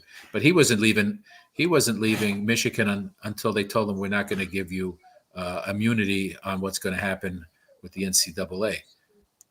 Okay. And so then he took off to the NFL because he didn't want to be part of that. What scandal was going on with there. So yeah, I mean, I don't think for a split second he was hanging around to do with the suspension. They wanted to, in their offer that they were going to give him, he could not, I don't know for how long, but they did not want him to take any NFL head coaching jobs. I don't know if it was for a year or multiple years, because it was going to be like a 10-year, $100 million something contract. Yeah. But they wanted, the one thing they wanted was that either for a season or multiple seasons, he could not interview for an NFL head coaching job. And was the Chargers the only team that interviewed him? He took an interview with the Falcons. Atlanta interviewed him, but he was always eyeing the Chargers job because of Herbert and because of being in Los Angeles. Yeah, he has family out on the West Coast. For them. So. He played for them too, so it makes a lot of sense. Now, let me ask a question, because I don't know this historically. Who was the owner of the Jets? Again, I don't know this historically. I might have my answers. When Bill Belichick signed and then cut out the next day. We didn't have an order at the time. Woody Johnson. No. We didn't have an order at the time. Hess had just passed away, and his question, he knew that the owner was going to either be Woody Johnson or Charles Dolan. And he even said in the two Bills interview, he had major concerns about both of them owning the team. Well, we know Dolan, Dolan interferes with the Knicks. Why he never interfered with the Rangers is beyond me. Yeah, that was always like that's part of the reason. Didn't he interfere with the Rangers until he decided, I'm not going to interfere with the Rangers? Until Sather came in. Yes. He was also part of the reason. He was also part of the reason we never got that West Side Stadium, because he thought that was going to take business away from Madison Square Garden. Yeah, I've heard that, and I'm like, Madison Square Garden is better than anything West Side Stadium would have ever been. So the business it would have taken from is the concerts, right? The venues. The people would rather be in a football stadium that hold more. MSG. It holds more than the thing. It had multiple issues. It had to do with traffic. It had to do with not being able to tailgate because of the limited space you had. Had to do with money for Dolan. Had to do with money. That's it. That's all. That's it. The bottom dollar. I bet you guys don't know what's on the site right now of what would have been the West Side Stadium. Anybody know? Do you know what sits where the West Side Stadium was going to be built right now as we speak? Golf course? A landfill. Literally, there's a landfill there now. That's what they got instead. It would have been, like you said, it would have been a mess because it would have been just parking lots. So going to Vinny's expecting the new head coach. If Saleh's fired and Rodgers is coming back, I'm expecting it to be Hackett. Oh God.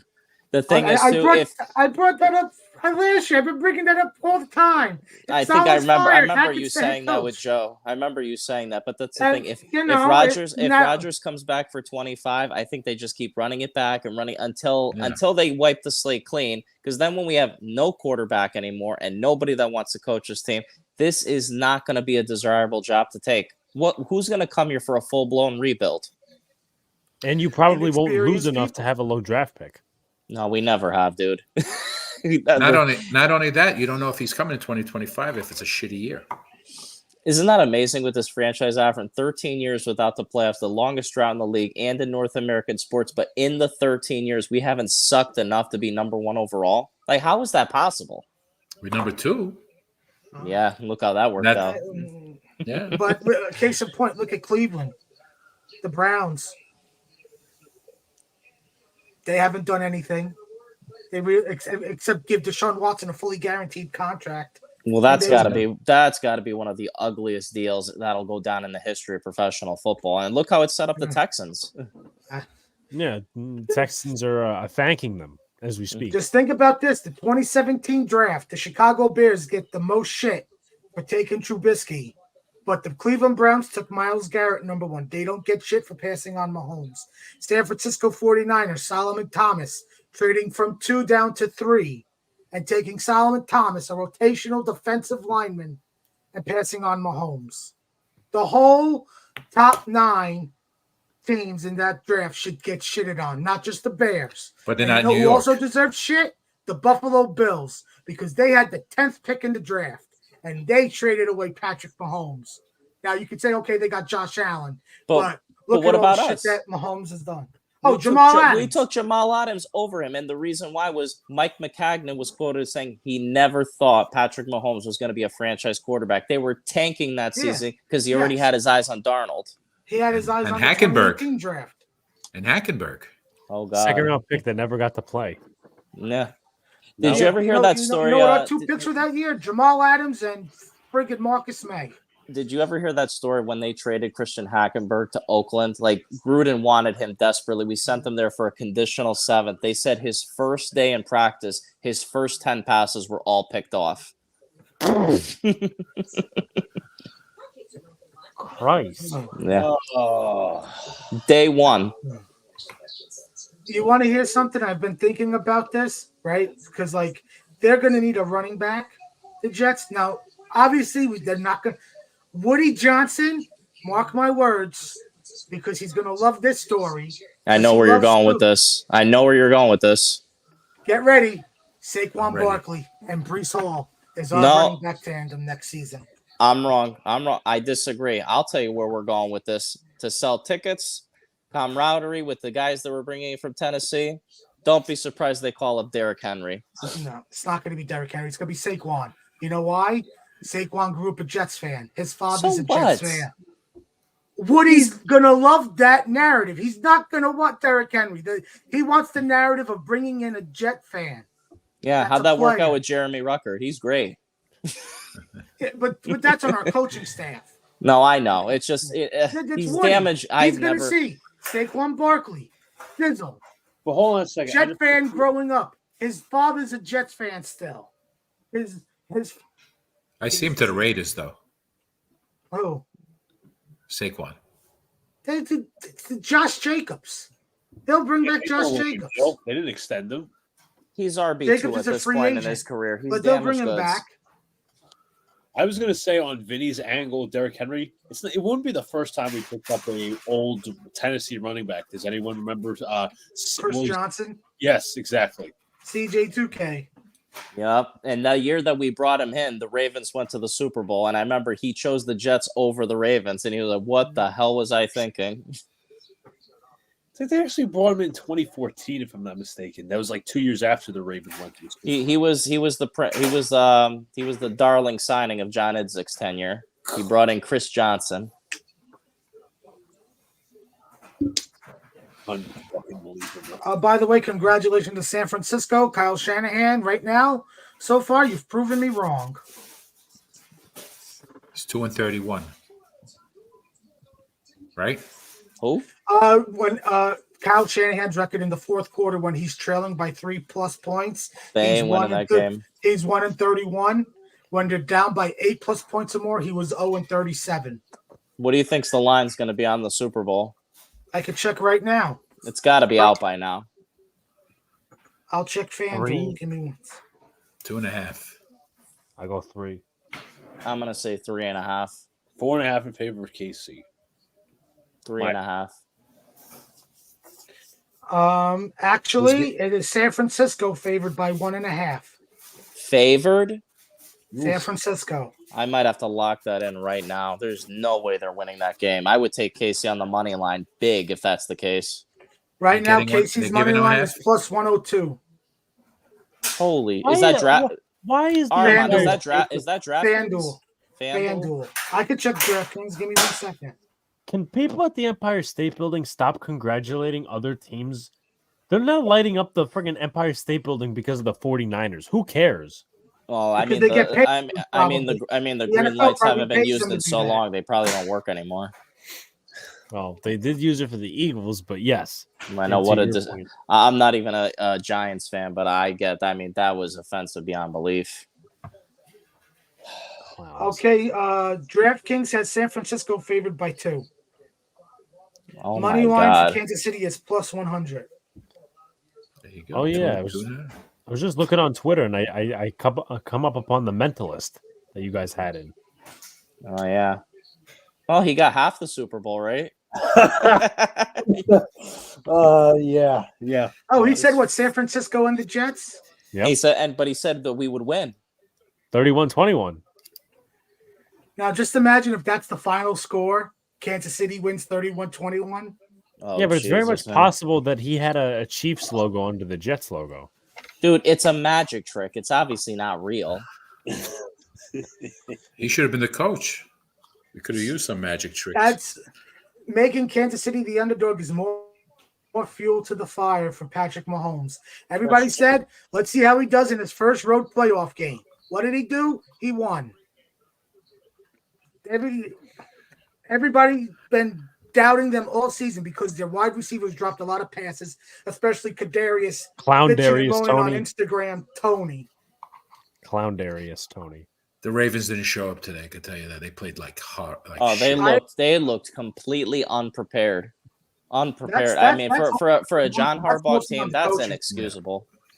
I think they were going to go in. They were on a high from last week. How they destroyed, and they thought they were coming. They made no adjustments whatsoever in the second half, and they've just basically big mistakes, fumbles. Credit to Spagnuolo and Kansas City's defense. Yeah. Probably the best it's been in the past few seasons. I'm surprised nobody's ever talked about him getting a head coach. Like ever since he sucked with the old St. Louis Rams, he never Why got would he another want to leave opportunity. Kansas City, Vinny? Why would he want to leave that job? I mean, Why would he wanna eventually leave you want to be the Mahomes head older? guy.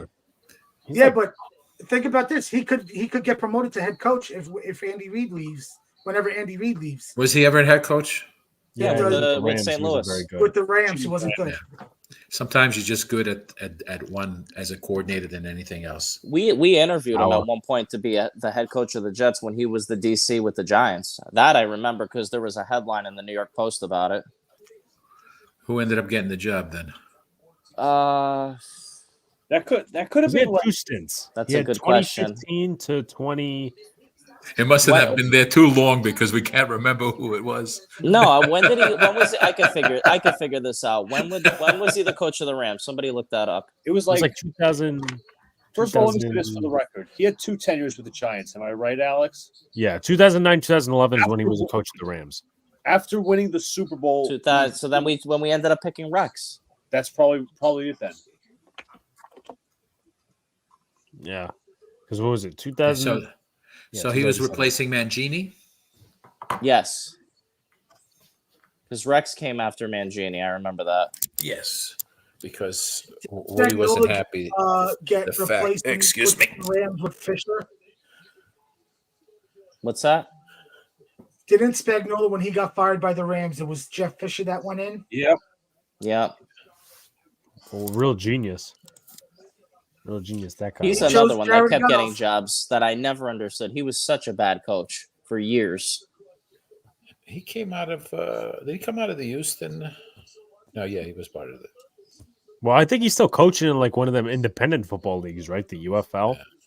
Something like that. How the hell does he still have a job like that? I have no clue. Yep. Max, I'll Actually- say this: Kadarius Tony won that trade because he got a Super Bowl ring last year and could get another one this year.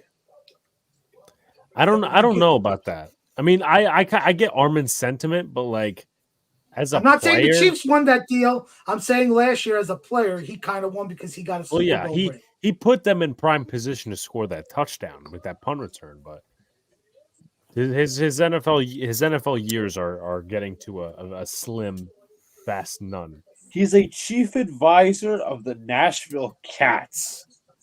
What? That's a Is good that like a- position. That's arena football, by the way. There you Wow. Okay. Good go. for He's you, waiting for his Jeff. comeback. Well, his next move is going to be hiring Robert Saleh. Oh, then please do. Please do. So you're Take him okay with out of here. Nathaniel Hackett, Vinny? You're okay with Nathaniel Hackett? Dude, I want all these animals out of the building. They're all I terrible. agree. We all agree. We all agree. We want them all gone. But I'm telling you, if Rodgers is coming back, it's going to be Hackett as the head coach. They're not making any changes at head coach as long as Rodgers is in the building, dude. Honestly, like this. For Can Hackett, you name a? if Can Rodgers, you name a? Can if you name a Rodgers worse said head to coach? Woody, if Rodgers said to Woody, you're firing, if you're letting Saleh go, Hackett has to be the head coach. Woody is doing it. Woody is Probably. going to listen and bend over to Aaron Rodgers. Terrible. You're naive to know that Hackett's a shitbag. I mean, that's where. Well, actually, there's two things. Number one, that's where Luca would go in and try to choke out. Trust me, I Rodgers. want to eat my words. I want to come on here or any other show. just and want say, everyone "Hey, to- But right this is where I say, like, is They're there a all worse gone. head I'm coach wrong. right now in the league? Worse than Saleh? Anybody? Is there anybody worse? Because everybody else is gone. Other than Eberflus, probably not. And I don't know how good or bad. I know, like, Eberflus was. Eberflus is not great. Yeah, I know. a few Bears fans like he's not great. But what was I gonna say? What the hell was the other thing I was gonna say?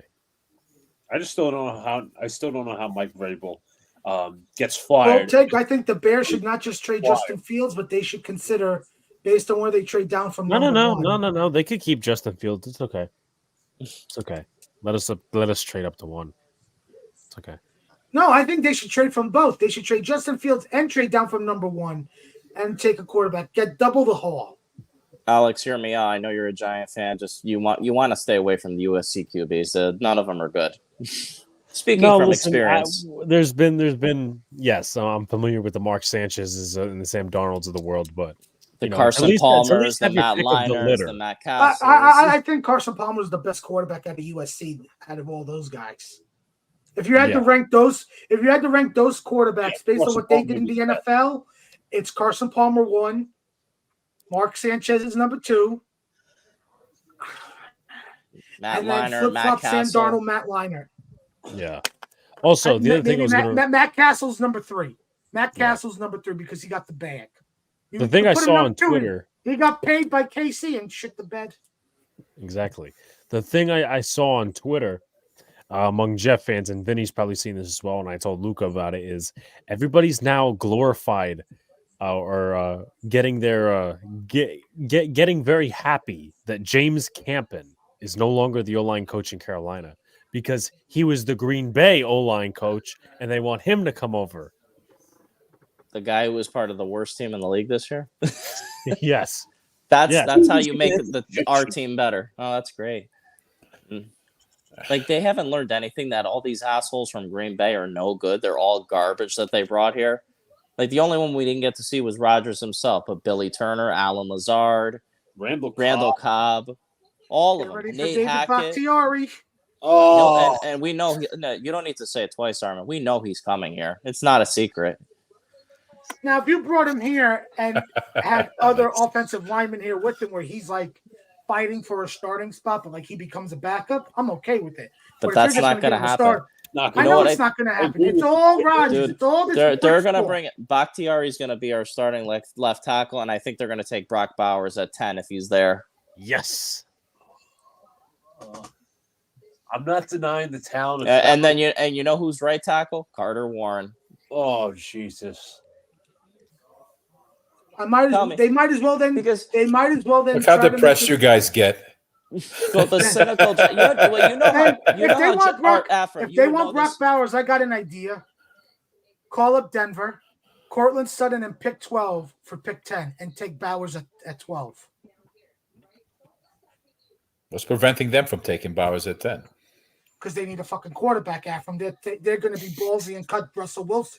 The thing is, too, the cynical Jeff fan, we all like when the free agency comes or when they list the, top 10 tackle, top 10 QB, top 10 receiver. We always circle, okay, we're going to get the best tackle, the best receiver, the best center. It never plays out. Tyron Smith and all those guys, they're not coming here.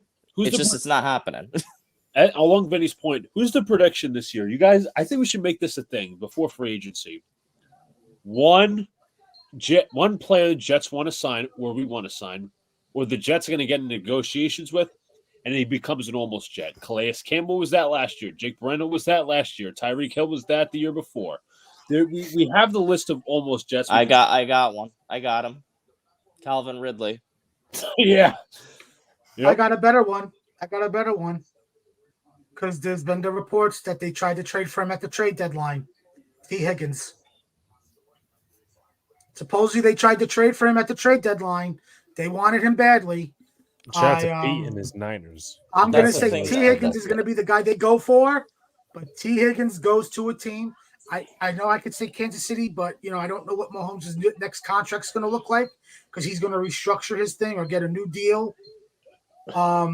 But that's the thing with being a Jet fan too, is we have to pay the Jet tax to bring somebody in. And the thing is, if the money is equal, if you could say, well, I could play with a broken down 41-year-old Aaron Rodgers or Patrick Mahomes coming off his third Super Bowl, they're going to KC. They're not going to come here.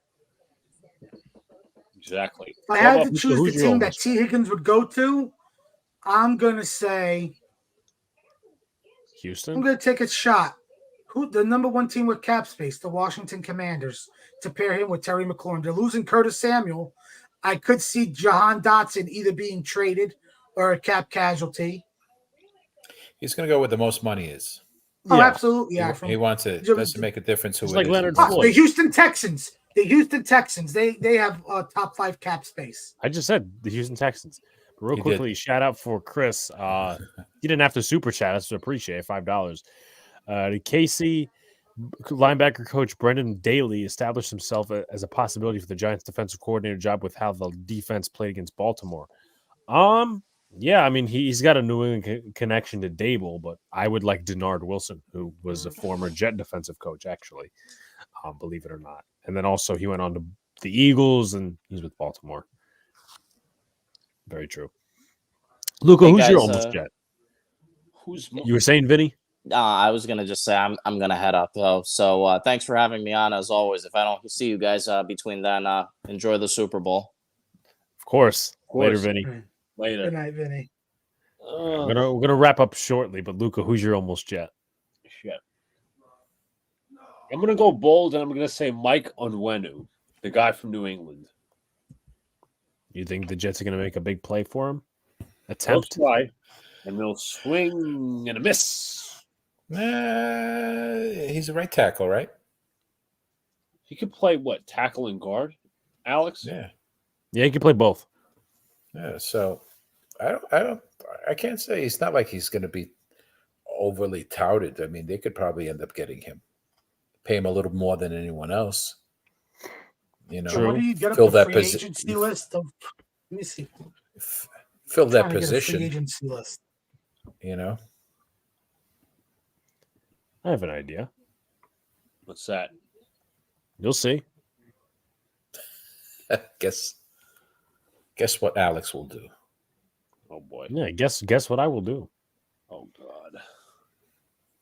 All right, let's do this. He's already gatekeeping from me, Brian, and John. So yeah, I didn't tell him what the surprise on Friday is going to be. So I have told nobody except for me and the person who, I had contact with. Let's see. Here we go. He has got confidential sources now. Boom. Oh, you're gonna draft. You're gonna do a draft. Okay. Yes. Are we doing 7 rounds? Are we doing? No, I did 3. 3. All right. You're really putting Caleb Williams into my hands. This is a joke already. It's a bugged out draft. Every other quarterback went before Caleb Williams. Well, Alex that's a bad deal. All right, let's see who the Jets pick. Well, actually, no, because you guys get to decide this. Okay, that's not a bad offer. I would get a 2nd round pick. Wait, there is 3 other offers, by the way. What's the next one? No, I would need another. Depends. It depends. It depends on who would fall.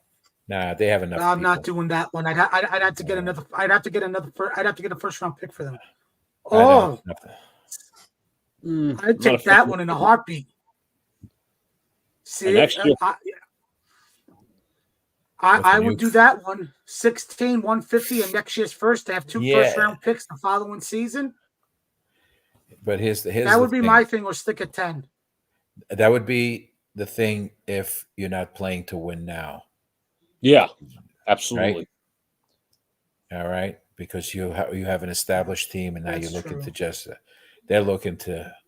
So would you do the Raiders pick, or would you the Raiders pick because I I get back my number 2, a high number 2, and I'm not going down more than 3 spots, and probably maybe. Would you counter to keep 72 and give them a 2025 pick? Counter, go ahead. We'll see. Give them a later pick. All right. What do you guys take away? Keep it 13 and 44, but instead of 72, give them 111. 111, and you might have to give them next year's 2025 third. No, is everybody okay with this? Give them a 5th. 5th? Next year's 5th. You know what? Offers KC 6th in 2025. There you go. Oh, wait. You know what? Can I call a timeout for a second? I think I know where that KC 6th came from. Does anybody remember trading Darren Lee? Yes. Jesus. That's where I think it's from. Adam Gase trading Darren Lee. All right, let's see. All right. Look at that. You were given too much, Armand. You got too much right away. All right. You always counter. Nah. I don't want to trade back. I got my number 2. All right. Now I can. You guys got Brock Bowers, J.C. Latham, Fuaga is here. I'm really intrigued by Fuaga. He's like the Tristan Wirfs supposedly this draft. I'm taking a weapon. I know that's taking Brock Bowers. I know that's a too early big board. Like if you did if you took another deal where you traded down a few more spots, I probably would. I would look at either Keon Coleman or J.C. Latham. Get that wide receiver or get that offensive lineman. Okay. All right. So but is he our now? Who's our other offensive lineman? What have we done? Have we decided on Vera Tucker being the other offensive tackle? Have we signed somebody? What's our play here? Well, yeah. Well, let's make assumptions. Have we got our players in the free agency?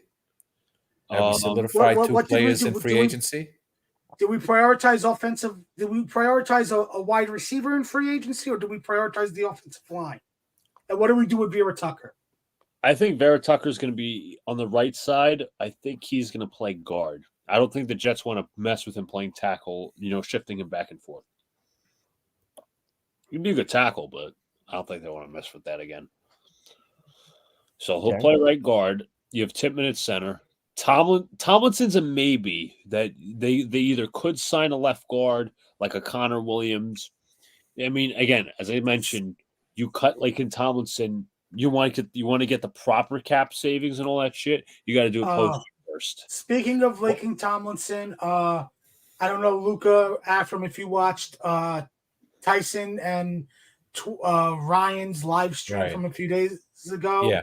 They talked about Tomlinson, and Ryan brought up an interesting point of you don't have to cut him as much as the cap savings is good, like to cut him now. You don't know what you're going to get in free agency. Maybe you keep him and bring him in to fight for a spot.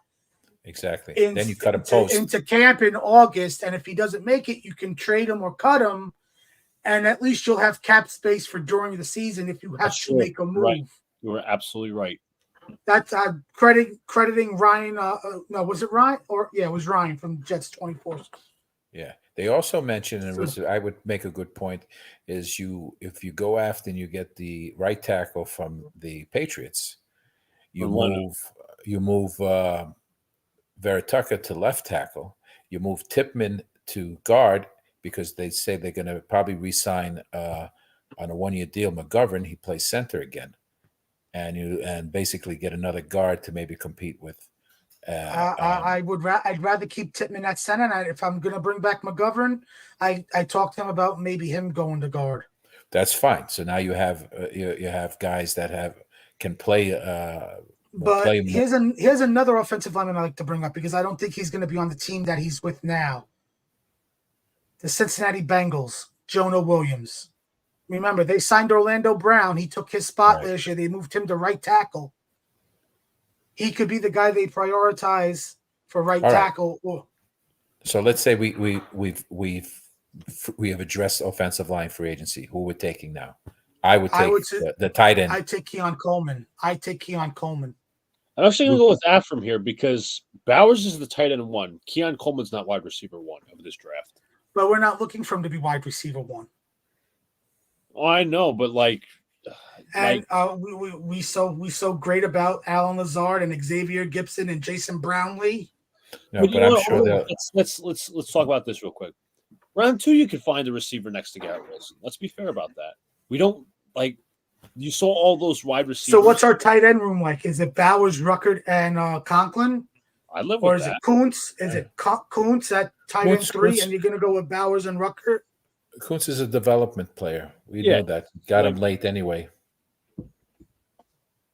So yeah, you just roll in with Bowers, Conklin, and Ruckert. I don't find anything wrong with that. Everyone's high on Bowers. They think he's a generational. Okay, Alex, it's Brock Bowers. It's 2-1. I concede. I concede. No, hey, I'm not against it. I just, Let's see who's available. Let's see who's available in the second round for us. Because you never know. The Giants are next at 39. Oh my God. He's going to be there for. Oh, no, he's not. No. And, no. Okay. I already picked quarterback. Oh, this is good. Leggett or Barton? Need a wide receiver. Oh, God. All right, let's take a look at something. Could be there. I'm taking Leggett. No, you bastard. Oh, wow. Green Bay took Bo Nix. That's weird. No. Okay, Jordan Love fails in the playoffs. He's going to sit. I am happy that Bo Nix and J.J. McCarthy are not there for us. Okay. Because I could see that happening, and they try to get ready for the future. Because they'll copy what Green Bay did, have the quarterback be behind Rodgers for a few years. If we're drafting a quarterback in the second round and Michael Penix is available, I would do him instead of McCarthy or Nix. Despite the me personally, when it comes to the quarterback, if we were to do the trade we did to where we got Bowers and got a second round pick, if Penix is falling and how Baltimore traded up to 32 for Lamar, I would consider trading up back into the first round to get the quarterback on the 5-year deal. That's fair. How good is this guy Graham Barton for a guard? He's actually better as a guard than a tackle because he played tackle in college. So, do you get him and say he competes for Lakeland's position? That's not a bad idea. I think that works. What about? Can you give us Alex and Luca? What's Troy Franklin, the wide receiver? Is he a slot guy? Can he play outside and slot? What's his specialty? Luca will probably get the Draft Network stuff. He's not at the Senior Bowl, so we haven't done a scouting report. What's up, disgruntled? Thank you for the well wishes. First is height, weight 6'3", 187. Elite speed, can separate from anybody downfield. Diverse release package, above average yak ability, good ability to fight hands. All right, let me get to the summary because I don't want to read through all that. Let's see. His comparison is Darius Slayton. Oh, that's such a weird comparison. And they say he's a potential impact player for the second round. Slayton, obviously, Alex can answer this. He's a vertical threat. So this guy would, I guess, be our deep threat, but we don't even have a proper slot receiver. That's the issue. He's not a slot receiver. All right. I think Barton works, honestly. I'm okay with taking Barton, but from what, I know they comped him to Darius Slayton, but I think Troy Franklin could be a deep threat here. He could be the Jaden Reed of Jaden Reed from the Packers. Okay. For us. Alex, how about But I'm okay with taking Graham Barton and having him compete with Tomlinson. What's the size on this kid? Franklin? I think Barton. he's talking Graham Barton. I'm pretty sure he's like 6'6", but let me take a look. 6'6". You could just click on the little noteboard 6'5". next to the 6'5", what? 320? 314. Yeah, there you go. It's a nice size. I gave him extra weight from what I'm losing. So we'll do Graham Barton. All right, for the Giants, let's see. Okay, good. They didn't take my guy Cooper Beebe. Guess what? He's gonna be my pick. There you go. And then finishing out the third round, the Jets, I think, are 72. I'm surprised you didn't pick out Jackson Powers Johnson. Well, I mean, I like him. I just Beebe is rated better.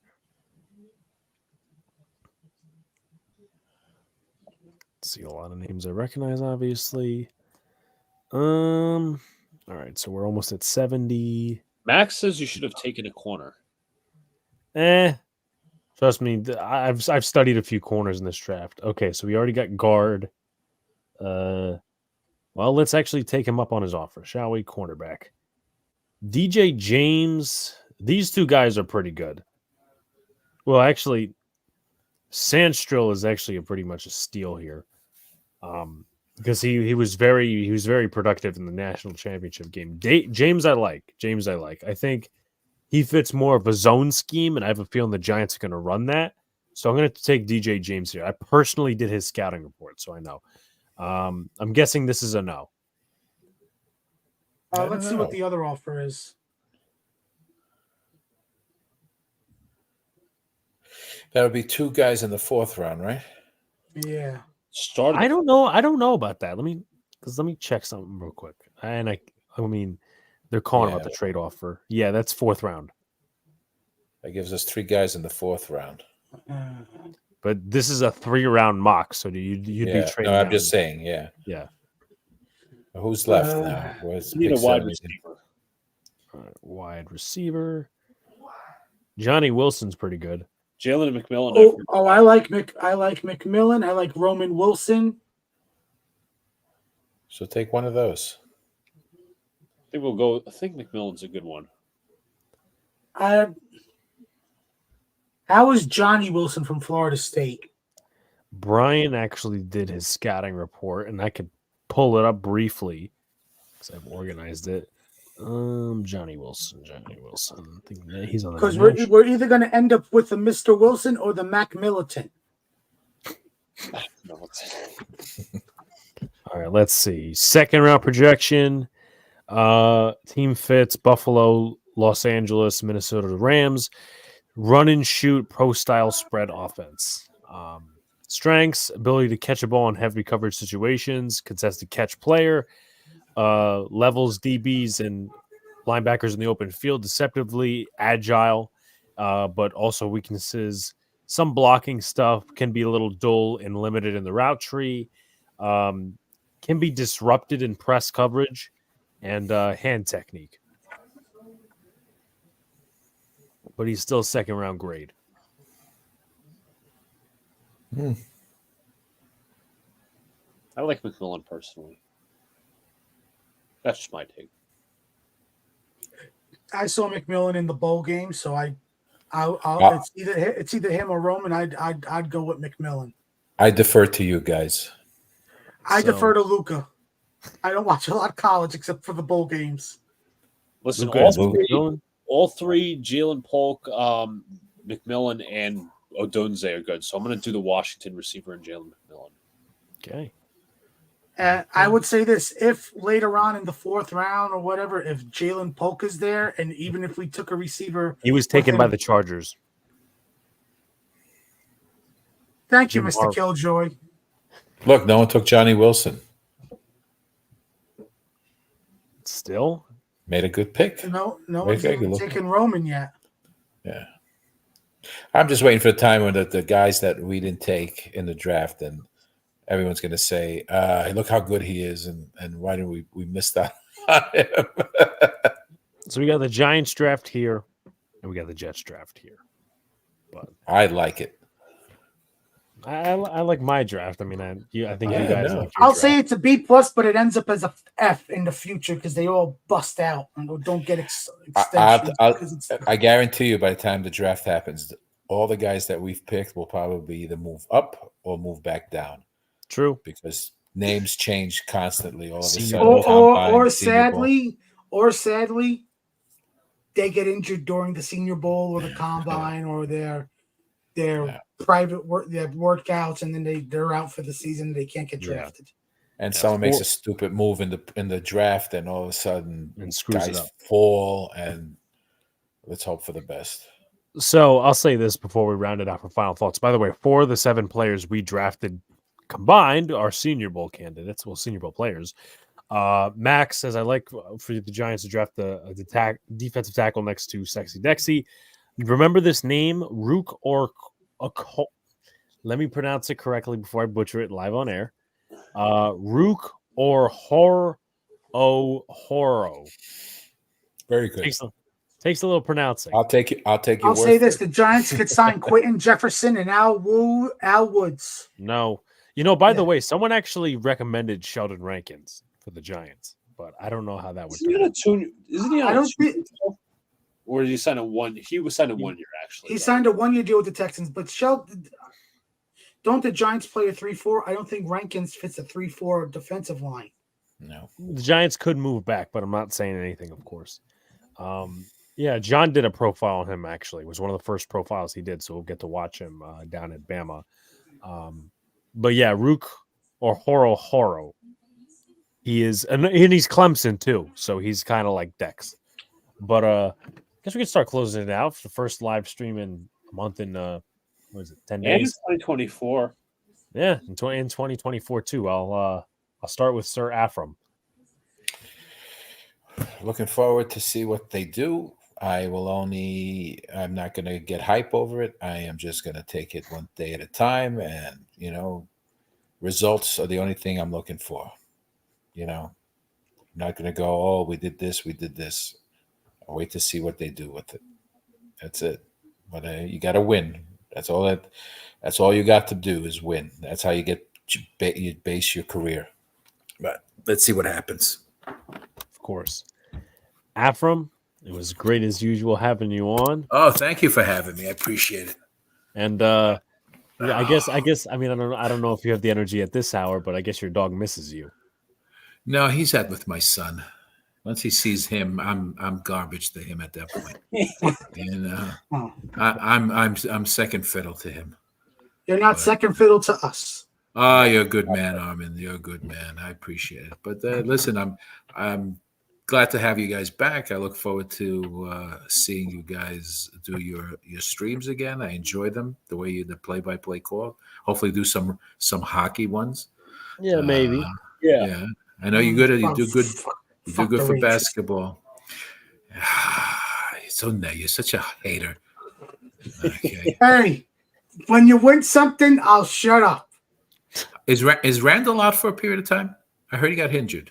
He's out tomorrow against the Hornets. They say he has a dislocated shoulder, but there's no separation, which is somewhat of a good sign. But we don't know yet. And it sucks because they're playing really good ball now. Yeah. We'll see what happens. Hopefully the team can pick it up and do something. Indeed. Afram, it was great having you on, and we'll talk. Be well. Later, Thanks, Afram. Good night, Afram. All right, and then there were 3. Armand, your final thoughts? February 14th can't come soon enough, and I'm not talking about Valentine's Day. I'm talking about pitchers and catchers. And God damn it, can somebody sign Blake Snell? And by the Bellinger way, too. So bringing up that Godfrey. So according to Bob Nightingale, nobody has made an offer to Cody Bellinger. Good. Yes. So I think I want you guys before we end the show. What team do you think should make a 1-year, $30 million contract offer to Cody Bellinger if he doesn't have an offer on the table to see if he's smart or stupid to take it? The Giants. Fuck it, the Twins. I'm gonna say the Astros should do it. That wouldn't surprise me. That would not surprise me at all. They need a left-handed bat. I know they were talking to Jock Peterson before he ended up in Arizona. By the way, he was a guy I was considering based on. So there was a report from Ken Rosenthal last week that the Mets are to keep Starling Marte healthy and not putting him out in right field every day, that they're going to rotate him to get some DH at bats and DH games. Right. So my thinking was, well, if you're going to do that, you need another outfielder. And my thinking was you can get Jock Peterson. He could play left field, right field. I could put DJ Stewart, who has a minor league option, back in the minors and use him as a depth option. Right. And use Jock, Vientos, and Marte between DH and the outfield. Well, except Vientos most likely for the DH role because the Mets want to give him a lot of at bats. They're not going to sign a Justin Turner or a JD Martinez. Like, unless spring training comes and they're willing to take 1 year, like $10 million or $5 million. But they want to get Vientos at bats. So I'm expecting another reliever. Hopefully it's Wandy Peralta or Aaron Loop for a lefty. That's the two I would take out of the lefties that are still available. Okay. All right. I hated the Ottavino signing. Now, he's dumb because he had a player option for $6.75 million. He declined it and thought he could get maybe better on the market, and he got $4.5 million from us. I would have rather have paid Hector Neris or Ryan Stanek $9 million and would have taken like a Jake Diekman on a cheap deal for the lefty, for the second lefty in the bullpen. Is Stanek still available? Yes, he is.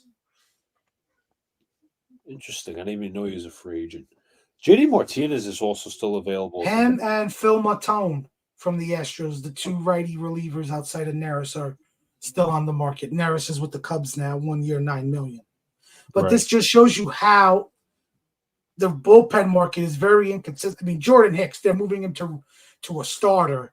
I just don't know how that's going to play out. He got 4 years, $44 million. Right. Luca, your final Pitchers and thoughts. catchers can't come soon enough. I agree with you. Yeah, listen, I'm enjoying Knicks basketball right now, but I'm interested to see what the Yankees can do. They have to prove me wrong in some aspects, but there's a little bit more excitement when it comes and intrigue when it comes to Yankees baseball for me because of Soto and Alex Verdugo.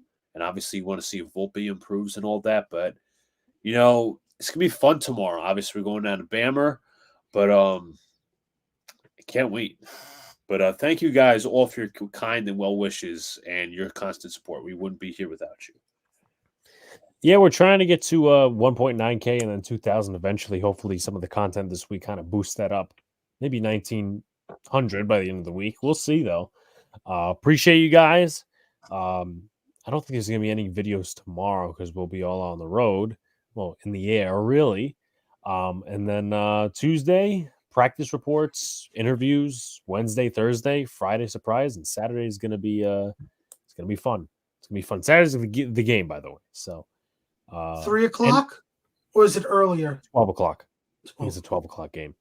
And we'll actually be at the press conference when Jeff Ulbrich and whoever the hell the head coach of the other team is. Now, let me say this for the record. Somebody mentioned this to me, and I think it's true. Are we going in a different time zone? Yes. We'll be 1 hour off.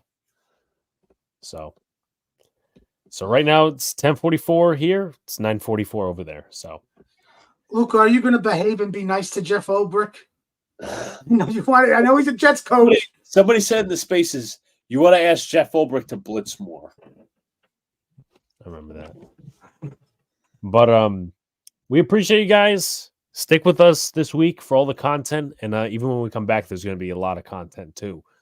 Because Monday, the Boys of the Big Apple, when we come back, is going to be a Super Bowl preview. And I'll be yanking those predictions out from last year. At least I think I will be. But appreciate you guys. Talk to you soon.